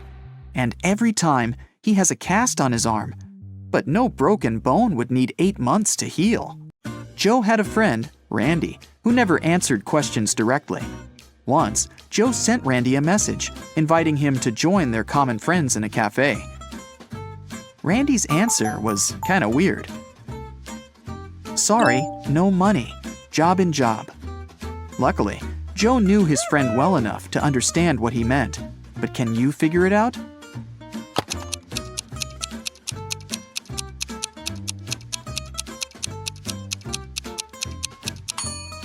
Randy meant he had no money because he was in between jobs. The next time Joe texted Randy was when he needed some advice. Despite all his quirks, his friend was very good at finding solutions to difficult situations. So Joe wrote, "My girlfriend took my professional camera without asking permission, and then she accidentally smashed it. What should I do?" The answer was bizarre, not that it was unexpected. Give, get, give, get, give, get, give, get. At first, Joe didn't think he wanted to follow this advice, but a bit later, he decided it was the best course of action. What was the advice?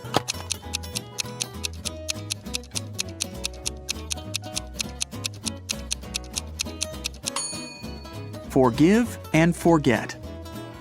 Dylan was an extremely popular guy in his office. Tall, handsome, funny, and friendly. But there was one thing that made certain people dislike him. The man had a new girlfriend every month. That Friday, Dylan came to work happier than he'd ever felt. He finally bought the car of his dreams. At lunchtime, he went to the parking lot to check in on his new toy. Oh no! His car was a mess, scratched and covered in paint. Dylan went pale and called security. He had 3 suspects, all of them his exes. Andrea said she didn't even know Dylan had got a new car. Catherine answered she'd been preparing a report for their boss and hadn't left her desk. And Mila told the guy she'd forgiven him long ago. Who ruined Dylan's car?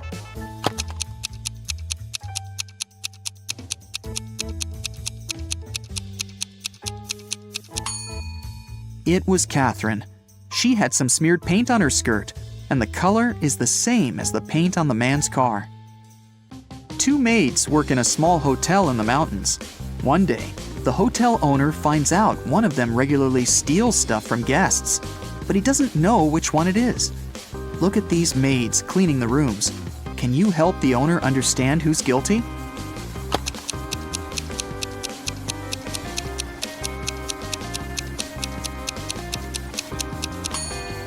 The maid on the right hasn't noticed the ring under the sofa. She might not be a great cleaner, but also not a thief. As for the maid on the left, she's spotted the ring and put it in her bucket. It means she's going to take it for herself after she finishes cleaning. She's the one who steals things. One afternoon, all the money was stolen from the register of a small cafe on the beach. The police have 5 suspects. All of them claim they haven't been to the cafe in the past hour. Look at them closely and try to figure out who's the thief.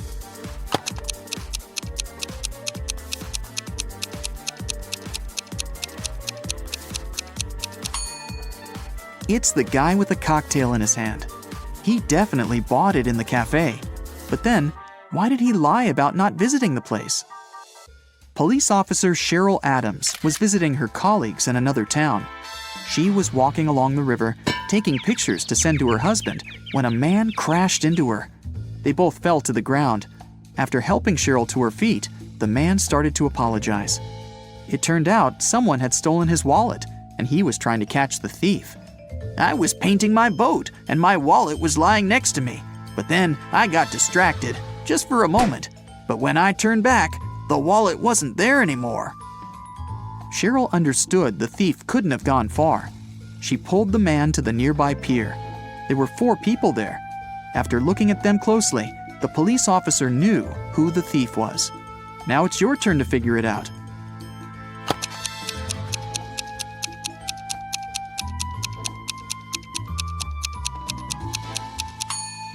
It's the man who's talking on the phone. There's some green paint on his feet. Julia came to have lunch in her favorite restaurant. She occupied a table near the window and put her bag in the seat next to her. Once the woman gave her order to the waiter, she went to the bathroom to wash her hands. But when she returned to the table, her bag was open and her wallet was missing. The waiter told her he had noticed only one man passing by her table. He was short, with a tattoo on his neck. He seemed to go out to the terrace. Julia rushed there and saw 3 people sitting at their tables. She looked at them closely and soon understood who'd taken her wallet. Who was the thief?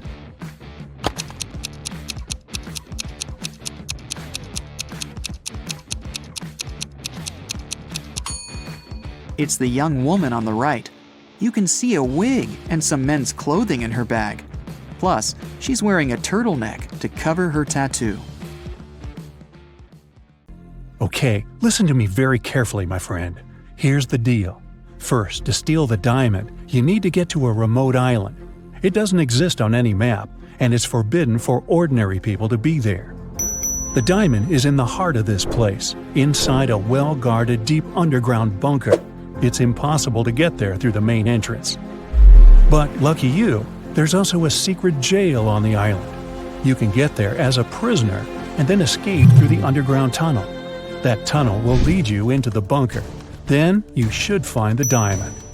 You'll have very little time for the whole operation. When you're done, a boat will be waiting for you in the southern part of the island. Do everything correctly and follow the plan, and then you'll encounter no problems. Got it? Alright, let's go. You and other prisoners get into a helicopter and fly to the island.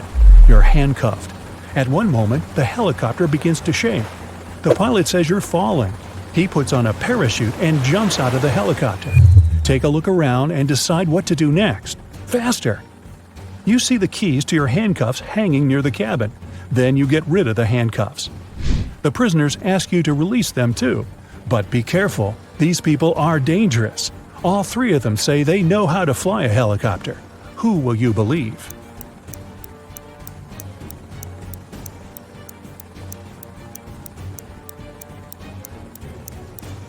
That guy with a tattoo with a helicopter on his leg. Maybe he's a good pilot. You remove his handcuffs and he admits he has lied. None of these people knows how to fly a helicopter. There's only one parachute left. The prisoner pushes you to the side, grabs the parachute, and jumps out of the falling helicopter. You decide to release the other prisoners too. What will you do next?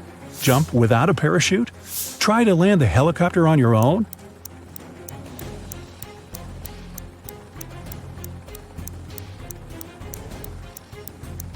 The helicopter's pilot abandoned the vehicle because the landing was impossible. So you will not succeed either. You need to jump. You have been flying over the ocean, remember? Also, the helicopter is falling, so the height isn't that great. You jump into the water and swim toward the shore. Suddenly, you notice a shark's fin. It's quickly approaching you. What are you going to do? A. Try to swim to the shore as fast as possible. B. Don't swim anywhere and just float in the water. C. Dive and start waving your hands to scare the shark away.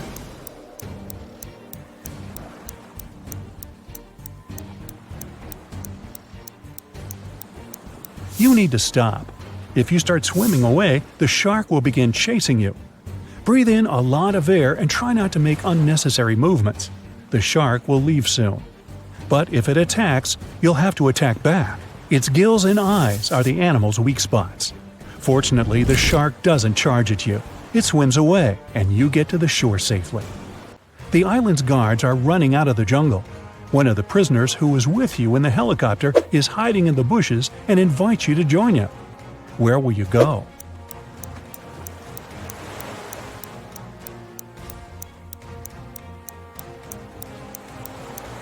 Let the guards catch you and take you to jail. Don't forget about your mission. They dress you in a yellow shirt and lead you away. You see many dangerous people. You're sitting at the table having lunch. There are 3 prisoners in front of you. One of them is going to escape. But who?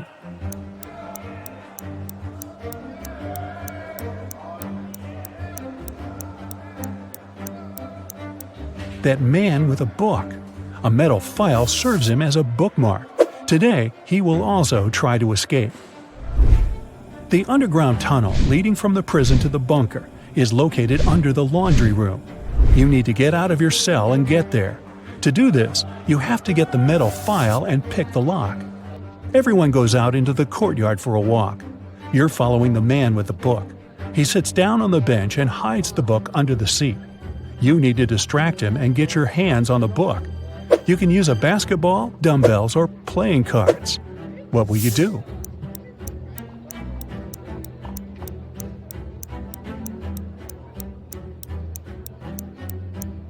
You can offer to work out with the dumbbells or play cards, but it will be difficult for you to get out of his sight. Start playing basketball. Throw the ball far away. The prisoner will run after it. Meanwhile, you'll take the book. So you grab the book but find no file inside. Instead of this, you find some money. It seems this guy has sold the tool to one of the other prisoners.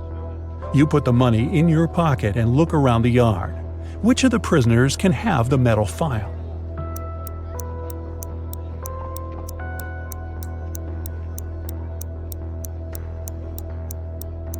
That guy is pressing his fingers to the sleeve of his shirt. Apparently, he's hiding the tool there. You're about to approach him, but one of the prisoners starts a fight. The guards are trying to prevent a riot. In all this chaos, someone hits you on the head and you lose consciousness. You wake up in a hospital ward. Oh no! You have almost no time left. The doors are locked. Several security guards are walking around. How can you get into the laundry room?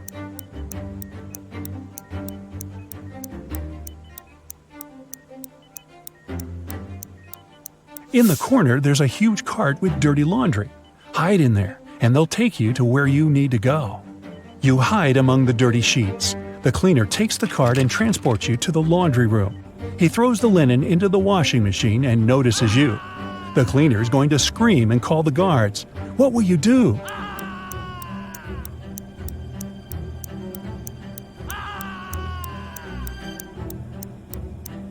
You have some money, remember? You can pay for his silence. You move one of the washing machines and find a hatch under it. You climb inside and walk through the tunnel. It's very cold, wet, and dark here. Finally, you reach a small room. There are no windows and doors, only brick walls. What will you do? You can't go back.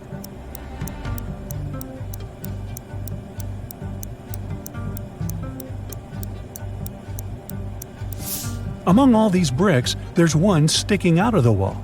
Try to push it. It worked. A secret door opens, and you step inside. You go down and find yourself in front of another iron door. You notice an oxygen tank with a mask lying nearby.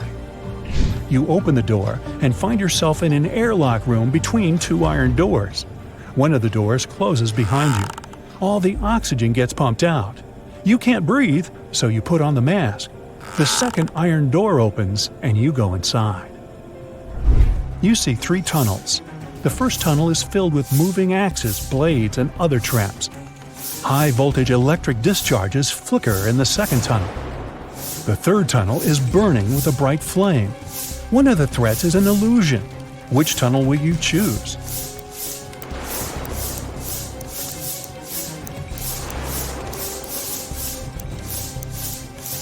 There's no air in the room, which means fire can't burn here. The flame is a hologram.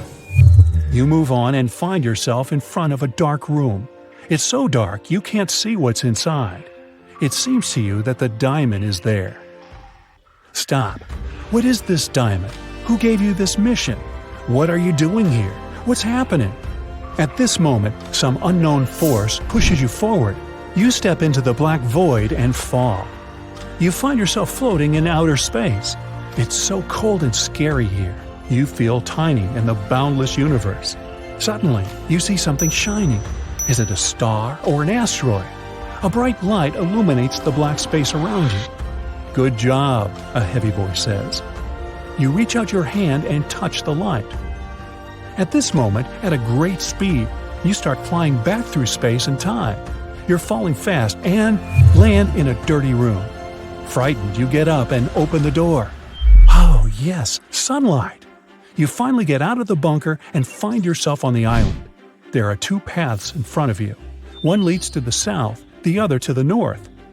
Which one will you choose?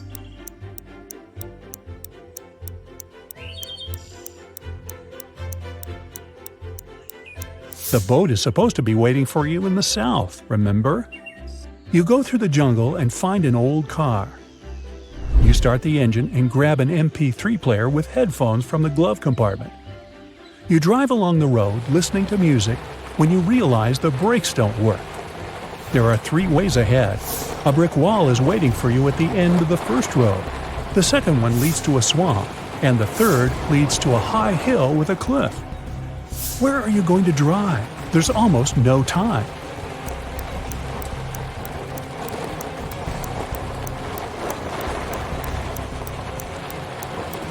Release the gas pedal and drive up the hill. The car will start slowing down, and soon you'll be able to get out of it. You go through the jungle and find yourself on the shore. There's an old motorboat on the sand. You push it into the water, start the engine, and get in. After traveling for some time, you see rocks with shipwrecks next to them. You slow down and hear beautiful singing coming from the rocks. The singing is beckoning, and you direct your boat right toward the rocks. You're quickly approaching the place and can do nothing to stop the inevitable. What will you do?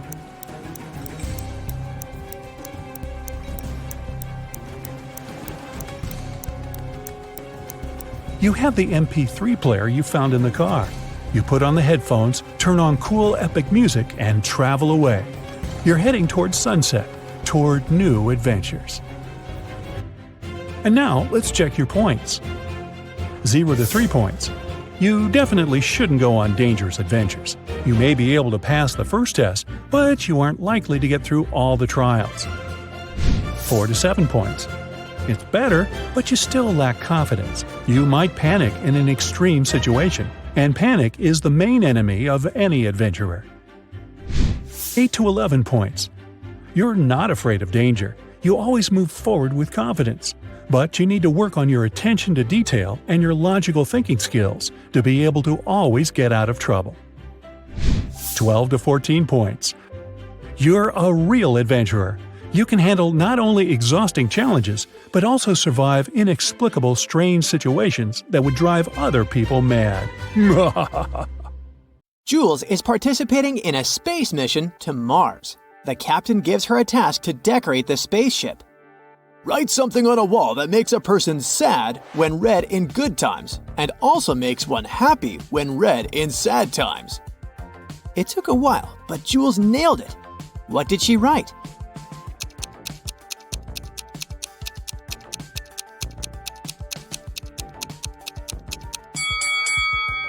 Nothing lasts forever. This is it. Jules and her fellow astronauts enter the spaceship and take their seats. Before the launch, Jules has to take care of one last thing. It's under you when it's whole. It shifts above you when you remove the first letter. It's all around you if you remove the second letter as well. What is it?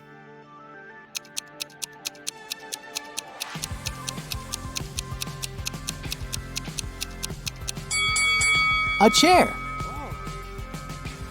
It's time to start the mission. The captain needs to enter a secret 4-digit password to launch the spaceship. He wrote a little hint on his arm in a secret language. Can you crack the code?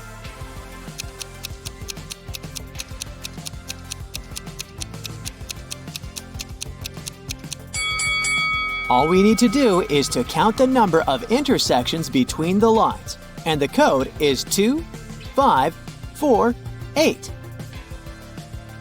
Jules enters a room with 4 similar sleeping capsules. She needs to wake up her fellow astronaut, Josh, but she doesn't know where he is. There are 4 people sleeping in these capsules at the moment: Josh, Astrid, the physicist, Phil, the doctor, and Leo, the cook. Phil's capsule is next to Astrid. The person sleeping in the first capsule is a doctor. Also, Josh is not sleeping next to a physicist. Where's Josh?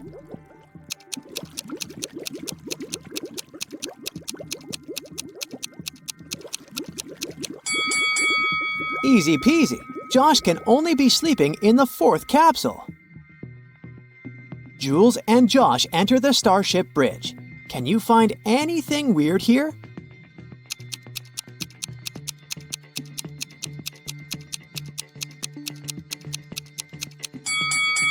Look out the window. Birds don't fly in outer space. It's breakfast time. Jules goes to the dining room. Oh no! Someone finished the last tube with her favorite peanut butter. Really? Jules questions 3 suspects. Josh says, "I didn't do it. I'm allergic to all kinds of nuts." Astrid says, "I woke up, brushed my teeth, and came here. I don't know what's going on." Leo says, I prepared food for everyone and left my post for 2 minutes to visit the restroom. Sorry, I didn't notice any signs of a break-in. "Who's lying?"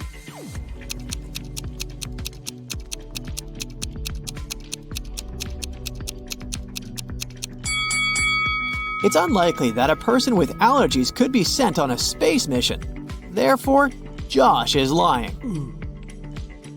The spaceship has a garden and a special lab that stores samples of different plants from Earth. Tonight, someone broke into the system and destroyed a couple of very important plants. The lab is protected by a special passcode, so Jules suspects that it might be one of their robots. Cameras in the lab have been broken before the incident, so she can't see any visual evidence. Can you help Jules find the guilty one among these 6 robots?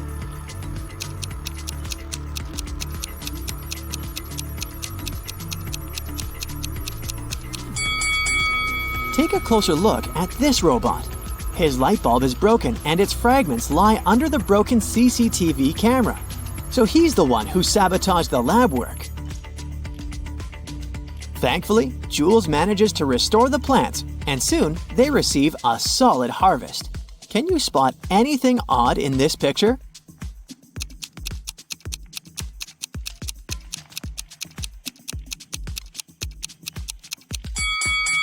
Money doesn't grow on trees. Jules picks a lot of apples in the lab garden. The crew cannot eat so much at once, so she decides to preserve them. On the eve of canning, Jules finds out that someone has stolen all the fruits. Oh no. She questions the crew members. Leo says, Why would I sabotage the mission? I'm the cook, so it's my job to manage food supplies. Josh says, I saw a couple of apples floating in outer space the other day. I took a picture, but I didn't do it. And Astrid says, I was sick yesterday, so I spent all day in bed. I didn't touch any food, including apples. Who's lying?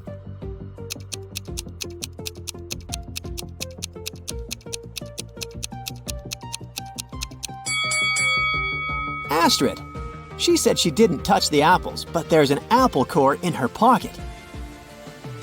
Later that day, Jules receives an emergency message from Josh. Can you help her crack it?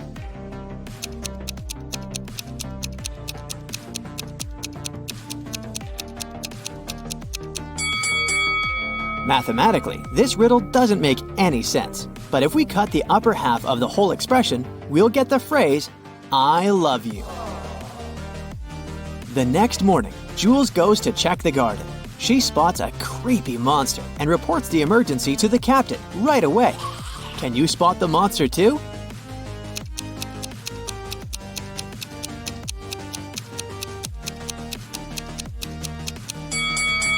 Over here.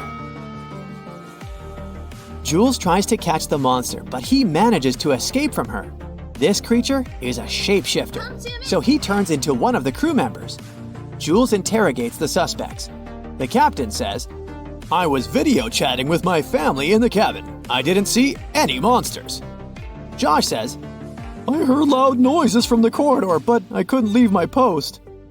Dr. Phil says, I'm having back pain, so I was doing exercises in the gym. Who's the monster?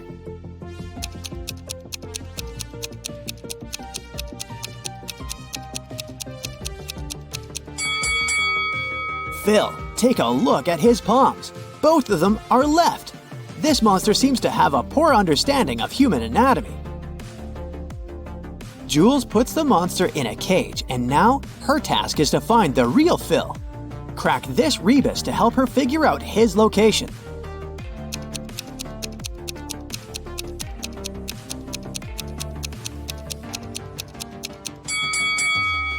Toilet. Jules finds Phil, and thankfully, he's okay. But there's something wrong about this place anyway. Can you spot what exactly?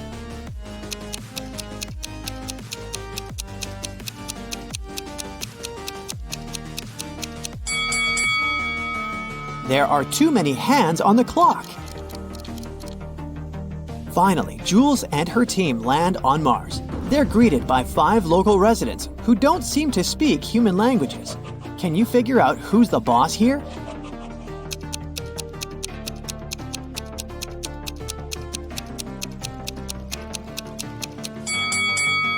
All 5 guys are wearing some kind of crown, so it's hard to tell who's the king. But if we take a look at their shoes, we'll see that only the fourth guy is wearing shoes different from everyone else. He must be someone special. Jules jumps from a spaceship without any parachute and survives. Oh my god. How come?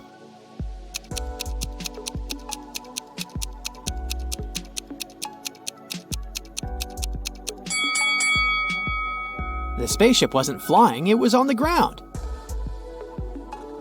Jules takes a tour of the local interplanetary space station. There, she sees a deaf Earthling who came over to pick up a pre-ordered part for his ship. How did he explain what he wanted to the delivery service?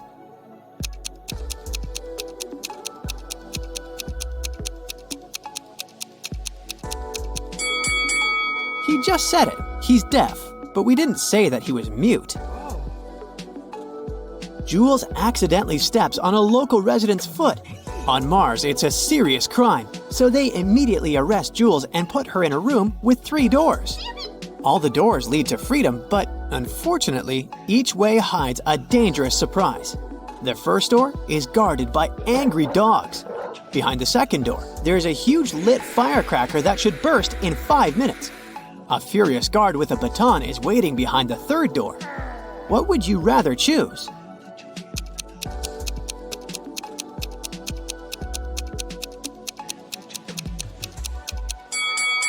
Jules can wait 5 minutes until the firecracker bursts and then walk through the second door.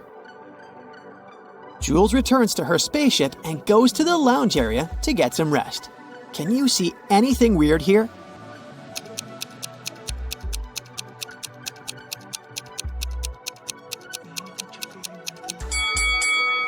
Take a look at the big screen. There's a video screensaver saying, "Welcome to Mars." The mirror should have reversed the letters, but it didn't. Oh. Suddenly, Jules hears loud noises from the lab and goes there to check. A glitch made all the robots stand up and walk in a chaotic manner. They can destroy the entire lab. Jules has only one option: turn the robots off. What button should she press to stop them?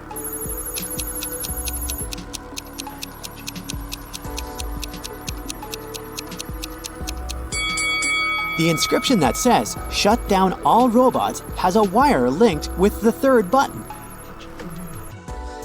Jules calls other crew members to help her fix the mess in the lab. Oh, no. There are 3 hidden emojis in this location. Can you spot them?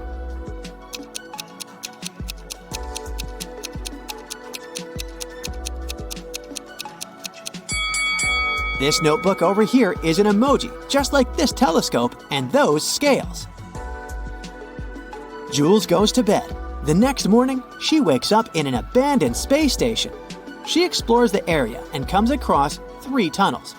There's a portal leading to Earth at the end of each tunnel. But there's a twist. Creepy space monsters are waiting in the first tunnel. Venomous scorpions are crawling all over the second tunnel. The third tunnel has motion detectors spraying strong acids that can dissolve any metal. Which way is more or less safe?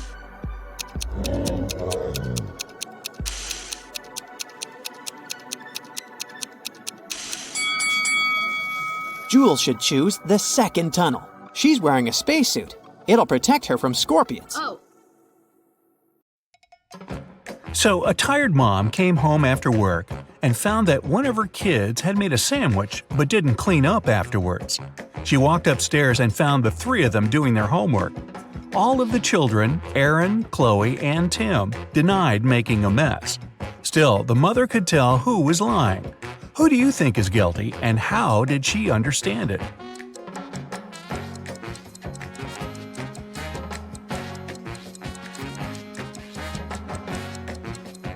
Since there's butter on the right side of the knife, the person who made the sandwich is left-handed. She has only one left-handed kid, and that's Tim. It's a cold fall day. You're at home drinking hot chocolate and watching a movie. Outside, 4 neighboring kids are playing: Lily, Riley, Tom, and Mark. Suddenly, exactly when you turn around, a ball breaks your window and kids run away. You don't know who did it, and no one confessed. Later in the evening, though, you get a note from Lily. She didn't want to give away her friends, but being a very nice and honest girl, she also couldn't keep silent. So she gave you a note with a little hint. In the note, there was just a question mark. Take another look at the note. Can you guess who did it?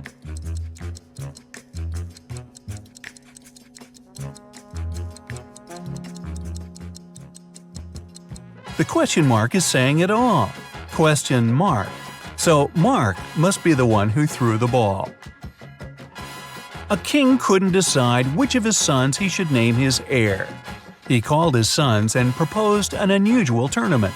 The horses would decide. There would be a horse race, and whose horse came last would be named king.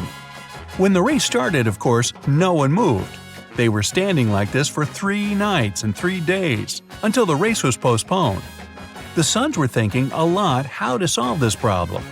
The next day, all 3 of them jumped on their horses' backs and raced as fast as they could.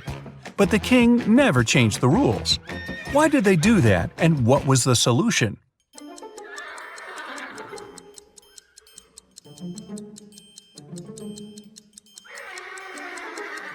The sons decided to switch the horses. Now each was racing fast to make the horse of the brother come first. Right in broad daylight, you find yourself trapped in the dungeon of the world's most famous villains, and you should leave ASAP. Behind the first door, there's Joker waiting for you. The second door will take you straight to Freddy from Five Nights at Freddy's. Behind the third door, there's a Demogorgon from Stranger Things. The choice is yours.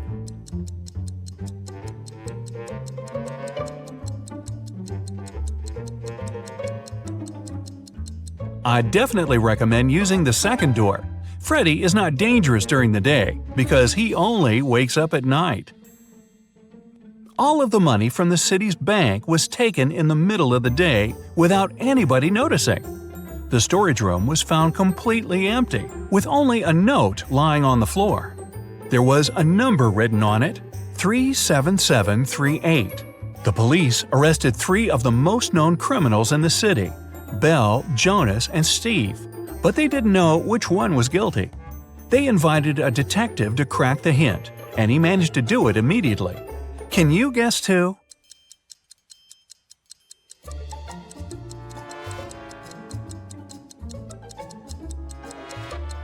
If you turn the paper around, the numbers will turn into a name, Belle. Hannah went on a business trip to a nearby city and stayed at a hotel. She was relaxing, reading a book after a long day, when she heard a knock on the door. She opened, asking what happened. The man outside got confused and said, "Oh, sorry for bothering you. I thought it was my room," and left. Hannah didn't believe it was just a mistake and called the security to apprehend the man. Why was she so suspicious?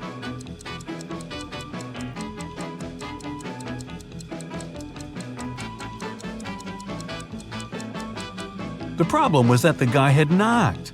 If he really thought it was his room, he'd try to open it with his keys.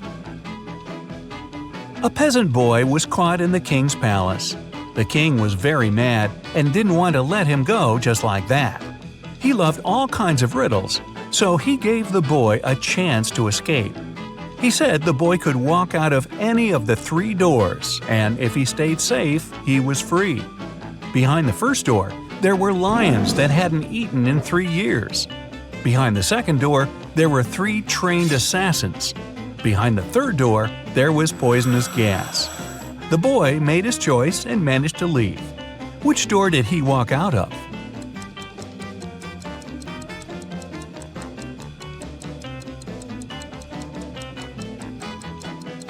He used the first door.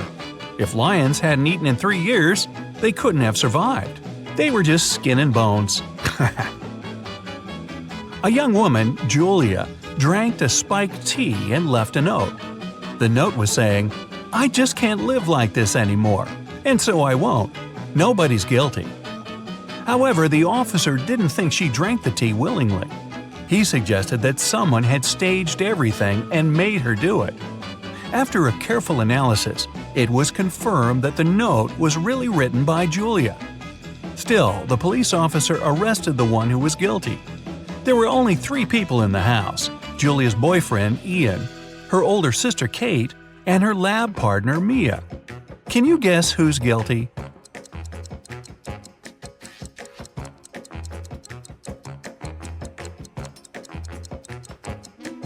The first letters of each sentence come together as Ian, her boyfriend's name.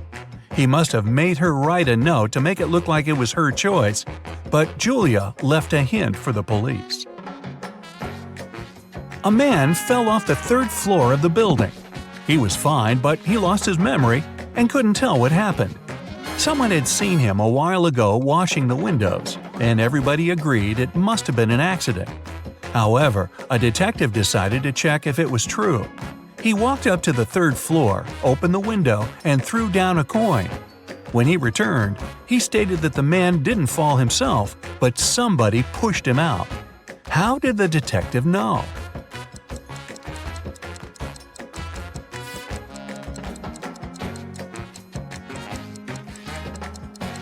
The detective opened the window.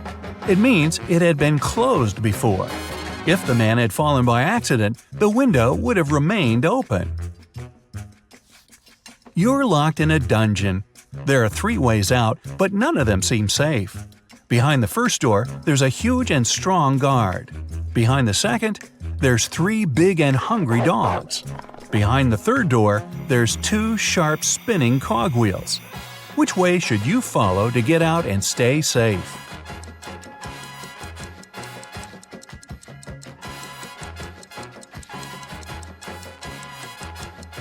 The third one. The cogwheels are quite high above the ground, so you can crawl beneath them.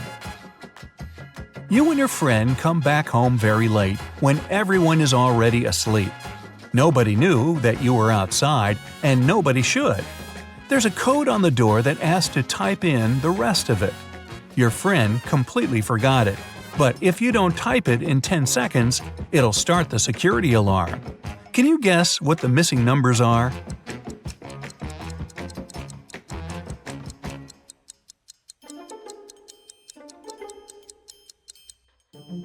The combination is just a set of 2-digit numbers: 10, 11, 12, 13, 14, and 15. So the other 6 digits are 1, 6, 1, 7, 1, 8 that make the remaining 16, 17, and 18. James is a single father of triplet daughters. He stayed late at work and got a call from a friend who just saw one of his daughters at a party in a different neighborhood. However, the friend couldn't tell which of the daughters it was. When James came home, he asked his daughters who had been at the party. Autumn said she had been doing her homework all evening. Serena said she spent the day outside reading. Emily said she'd been playing Uno. James could tell immediately who was lying. Can you?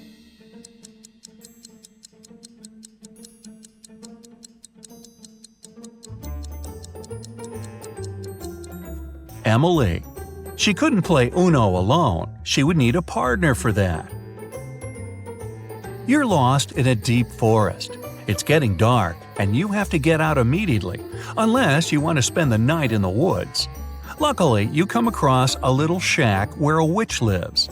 She promises to show you a way out if you solve her riddle. So, here it is. Ava's mom has 3 daughters. The oldest daughter's name is April.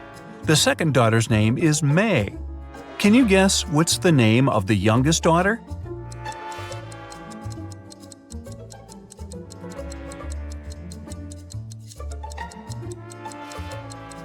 It's Ava's mom, so the last daughter's name is Ava. Stephanie came home after a tiring day at work. She was very excited to finally eat her favorite ice cream after a hot bath. But when she opened the freezer, the ice cream was gone. Stephanie guessed it must have been one of her kids who ate it. She called them and asked, "Who ate my treat?" Michael said, "I just got home and haven't eaten anything yet." Nicole said, "I didn't touch your ice cream." The youngest, Jenny, said, "It wasn't me." Stephanie immediately realized who was lying. Can you guess?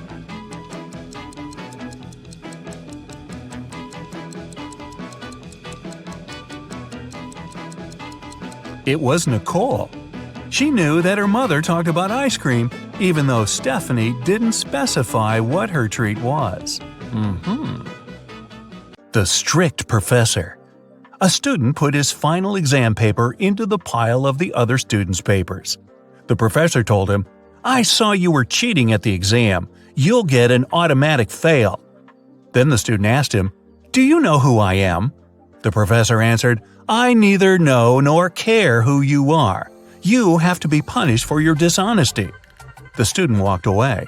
When the exam scores were announced, he discovered he'd gotten an A. How come?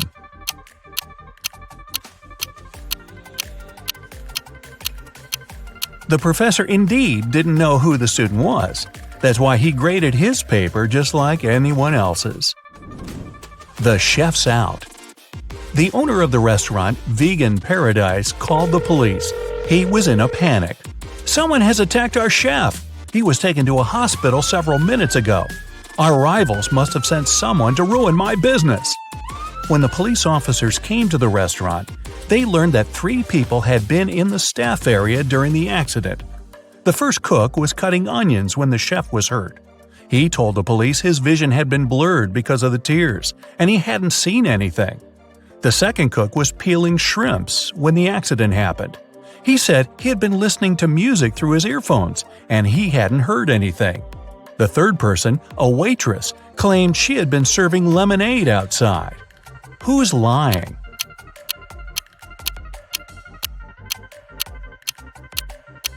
The second cook attacked the chef. Come on, shrimps in a vegan restaurant? Really? Wolf paradox. 3 wolves were walking in the snow in a line. One of them says, "There are no wolves in front of me." Another says, "There's 1 wolf in front of me and 1 behind." The third wolf says, "There are 2 wolves in front of me and 1 behind." In which case is it possible?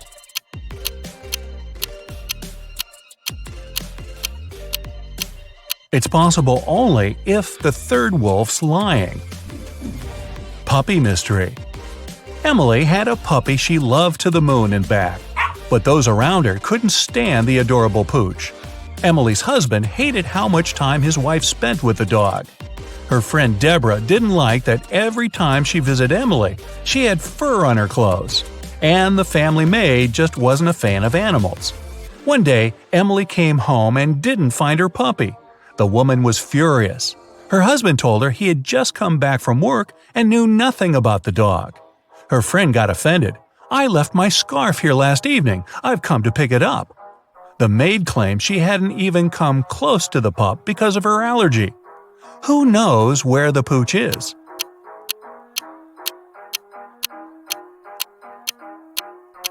There's pet hair all over the floor. Why doesn't the maid have an allergy to it? She's lying. Truth or not? Eric, a police detective, was having lunch in a cafe. At some moment, he went to the bathroom and left his smartphone on the table. When he came back, the phone was gone. The detective saw a man leaving the place and ran after him. Eric stopped him when the man was about to sit in a car. The detective told the man to give him his gadget back, but the man seemed confused. "I know nothing about your phone. I just gave my friends a lift to work." And he pointed at 2 men entering an office building. After hearing this, Eric immediately called the police. Why?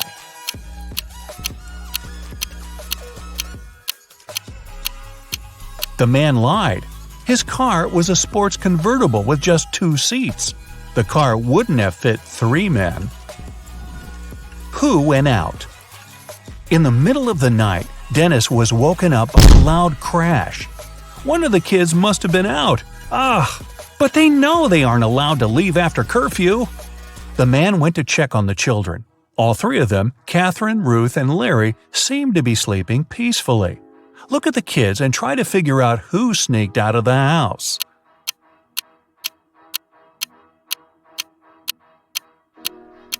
It was Ruth. There's a dirty sneaker hidden behind the curtain and several pieces of French fries under her bed. Theft on a train. Brenda was traveling by train. It was scorching hot in the carriage. The girl took off her gold bracelet decorated with diamonds and put it on the table in front of her. Several minutes later, the train entered a tunnel and it got pitch dark. When the tunnel was left behind, there was no bracelet on the table. Boy, I'm surprised. Brenda was shocked. Someone's taken my bracelet. There were just 3 other people in the compartment. Helen said she'd been sleeping. Rachel was reading a book on her phone. And Gregory had gone to the bathroom even before the train entered the tunnel. Who took the bracelet?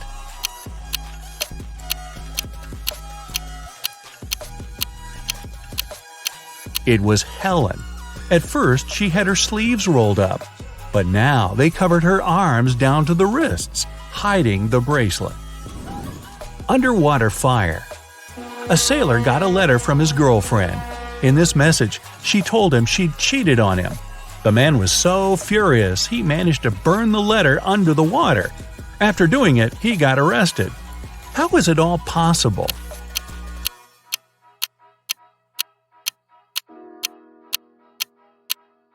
The man was a sailor on a submarine.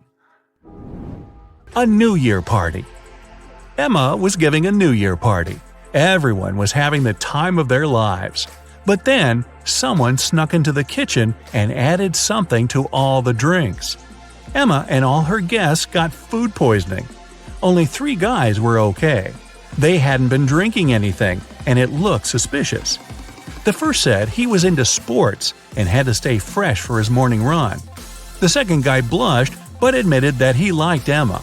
He had been waiting for an opportunity to talk to her for the entire evening. And the third guy complained he had been having a stomach ache since the beginning of the party. He didn't want to make it worse by drinking anything. Who poisoned the drinks?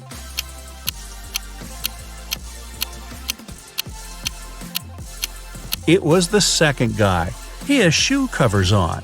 He was wearing them not to leave footprints on the kitchen floor. King's heir. An old king has passed away. 2 men, the true heir and an impostor, claimed to be his long-lost son. Both fit the description. In their 30s, tall, blonde, and with facial features similar to those of the late king. One of the ministers suggests a blood test to identify the true heir. One man immediately agrees, while the other flatly refuses. Surprisingly, the one who has agreed is arrested, while the other man is correctly accepted as the rightful heir. Why?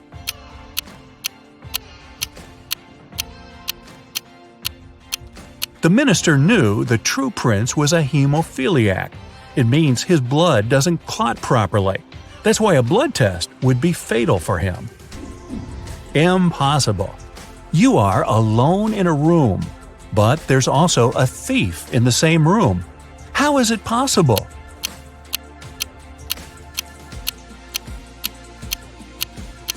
Sorry to break it to you, but you're the thief. Which mom's rich? Look at these beautiful young moms. They both look stylish, but only one of them is loaded. Which one?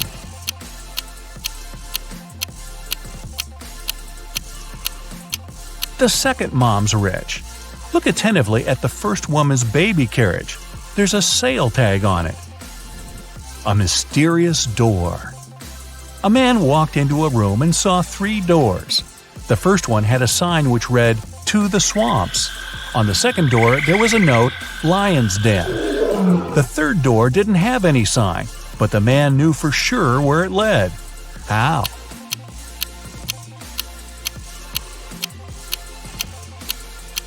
It was the door he had entered through. A missing millionaire. Police got a call from the house of a wealthy man who hadn't come back after going for a jog. When several officers arrived, they questioned the maid, the millionaire's wife, and his driver. The maid said, "When Mr. Jones went for a jog, he asked me to prepare his breakfast. I immediately got down to work, but it's been 3 hours, and he hasn't returned yet." The wife was worried too. "I saw him in the morning, but he was in a hurry. We just greeted each other, and I went to work." The driver told the police he had been waiting for his boss in the car, smoking and checking his social media. Who knows something about the millionaire's disappearance?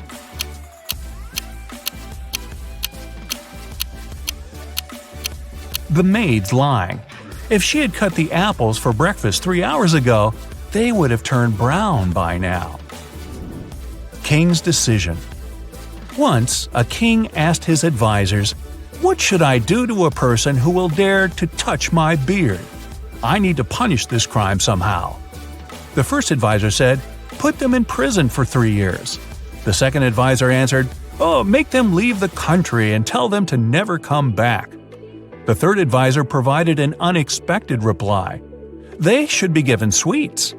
The king thought for a while and agreed with the third advisor. Why?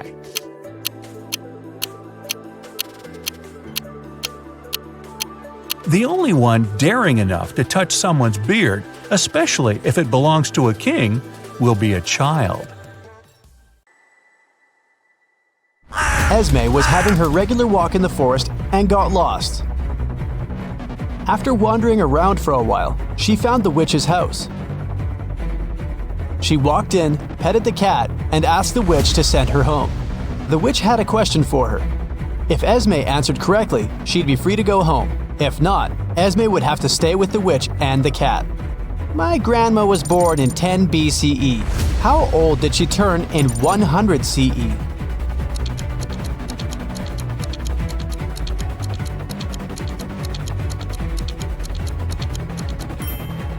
She turned 109 because there was no year zero. There was 1 BCE and then 1 CE. Take a look at the picture and try to find teeth.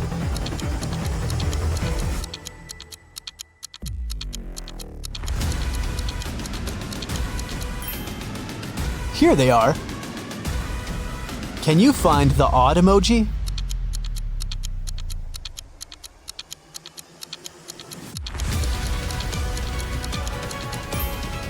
It's right here. Okay, here's another one for you. Which emoji is different?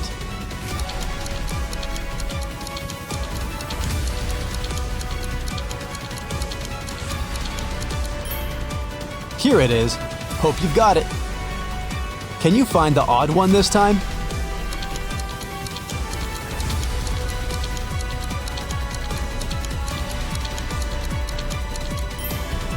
Here it is. A group of students was having a history lesson. They used a time machine to observe different periods of time. When the teacher left them for a minute, the students used the time machine without permission and were taken to different times. Take a look at the pictures and try to find our time travelers. Can you see a student here?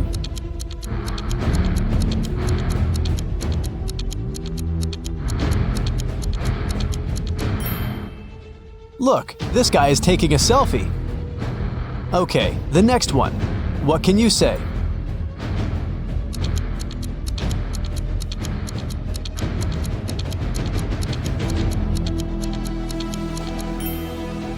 Look at this girl. She's wearing sneakers. They didn't exist in ancient Egypt. What about this picture? Can you find a student here?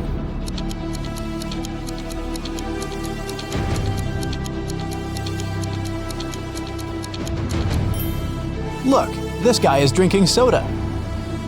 Finally, the fourth one. Can you find a time traveler?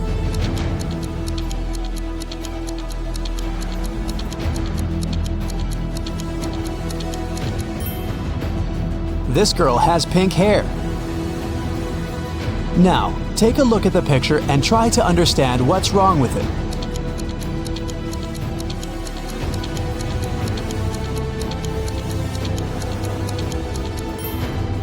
Look closer at the alphabet on the classroom wall.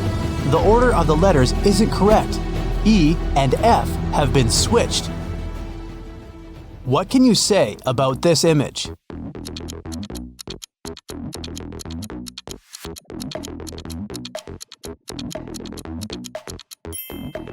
Yeah, the skyscrapers definitely don't belong here.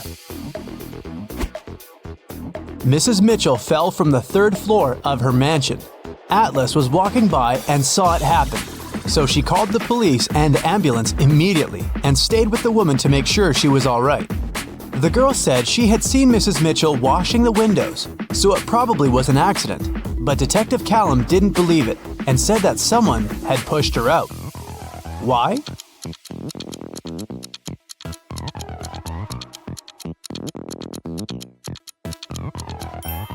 The window she fell out of is closed.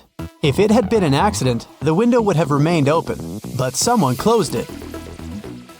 One late evening, someone robbed the arcade. There were 3 suspects: Ginny, Cyrus, and Charles.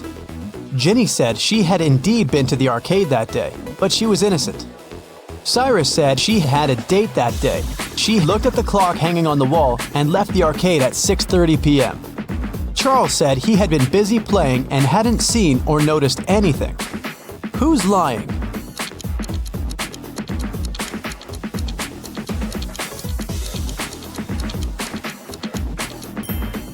Cyrus.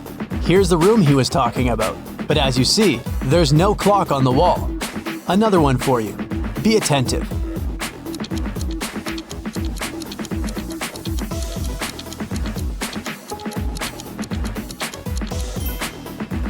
Look, the girl isn't reflected in a mirror.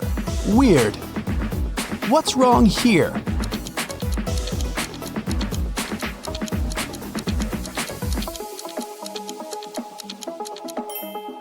The calendar claims there are just 30 days in August. Where's August 31st?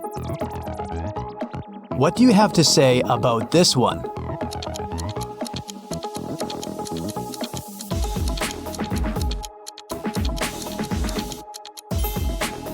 It's morning, but there are stars in the sky. But they aren't visible during the day. Everly got into a car accident and lost memory. 2 guys, Toby and Dustin, came to take her home from the hospital. Each of them said he was her boyfriend. Can you tell who Everly's real boyfriend is?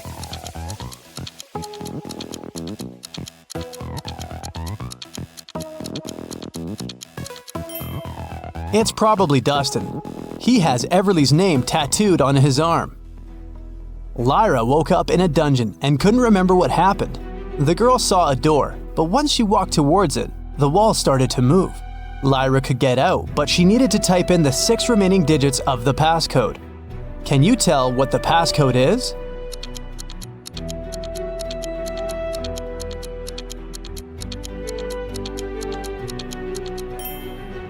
The combination is just a set of 2-digit numbers: 10, 11, 12, 13, 14, and 15. So the other 6 digits are 1, 6, 1, 7, 1, 8. They make the remaining 16, 17, and 18. In the first row, there are letters L, T, V, and X. In the second row, there are letters A, F, H, K, N, and Z. Follow this logic. Which 3 letters should be in the third row?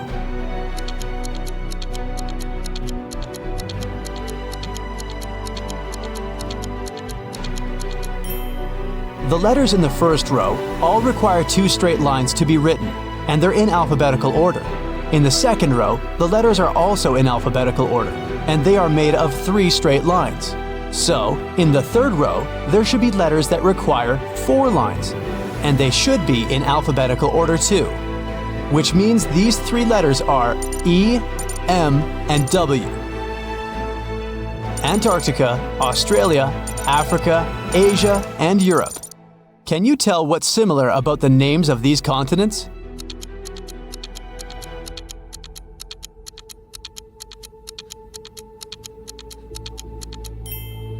All of them start with the same letter they end with. Ada and Celeste are going to work by car and are running late. Who's doing something wrong?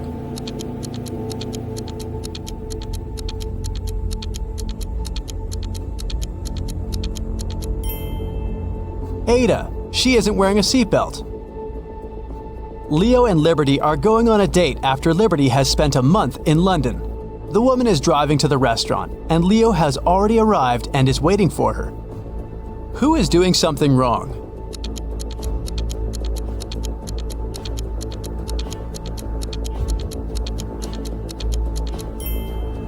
Liberty. She's driving on the left side of the road.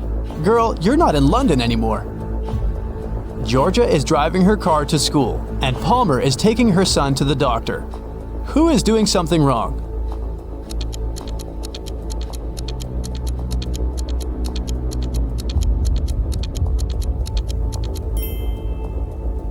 Georgia, there's a cat wandering around in her car. The animal can get spooked, and then it may scratch the driver or hide under the pedals. It can lead to an accident. Eleanor and Fleur return home after spending the night at their friends studying for the test. Can you tell which of them wasn't studying, but was instead at a party?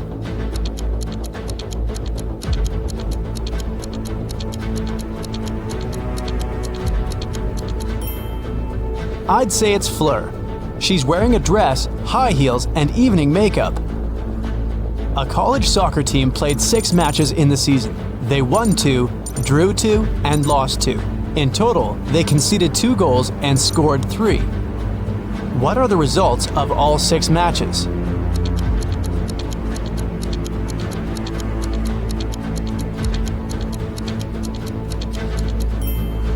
Every time they lost, they must have conceded at least 1 goal. They lost 2 matches and conceded 2 goals, which means they conceded 1 goal in each match. The score of these must be 0-1. We're out of conceded goals, so the score of the 2 matches that ended in a draw should be 0-0. Now, we're only left with the 3 goals and 2 winning games. So, in Game 1, they must have won with the score of 1-0. And in another one, with the score of 2-0. Neo works in an airport. His job is to check ID cards and not let suspicious people in. Take a look at these 3 ID cards and try to figure out which person has a fake one.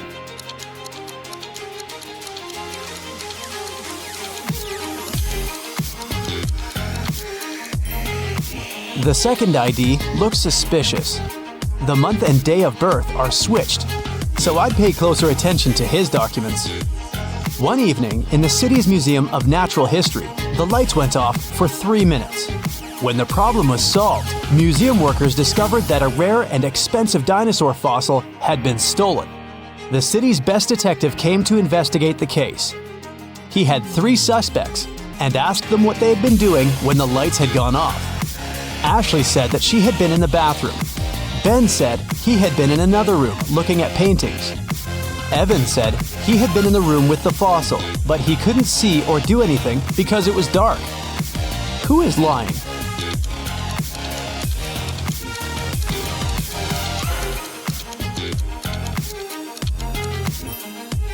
Ben, it's the Natural History Museum. There are no paintings. In a little town, someone stole a bucket of chicken wings from a local store. There were 3 suspects. All of them were customers who had been to the store that morning. A detective visited each of them and asked if they'd known anything about the incident. Mr. Gibbs said he'd been in a rush that morning. He had to be home on time for a work call. Mrs. Connor said her family was vegetarian, so she wouldn't be interested in chicken. Haley, a college student, said she had got her orange juice and sandwich and left. Can you tell who's lying?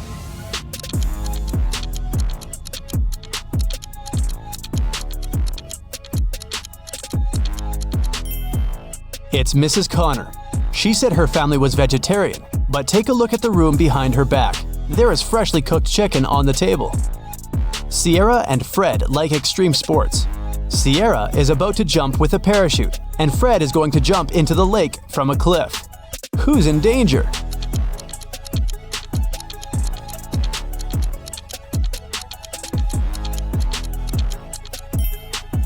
Fred, there are rocks under the cliff he's about to jump from.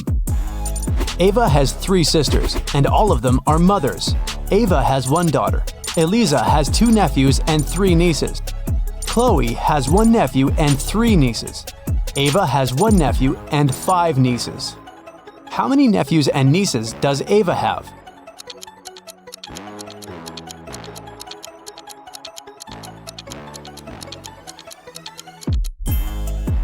Ava has no sons, which means all the boys are distributed between her sisters. Chloe and Ava have only 1 nephew each, while Eliza has 2. It means that Eliza doesn't have sons. Chloe has 1 and Ava has 1. Therefore, Ava has 2 nephews. Chloe has 3 nieces and Ava has 5. They both have Eliza and Ava as sisters. So the difference between them must be because of Chloe, who has 2 girls. Eliza has 3 nieces, 2 of them are Chloe's daughters and 1 is Ava's. It means Ava doesn't have any daughters, but Ava has 5 nieces. 1 of them is Ava's daughter, and 2 are Chloe's daughters. Eliza must have 2 daughters then. So, Ava has 2 nephews and 4 nieces.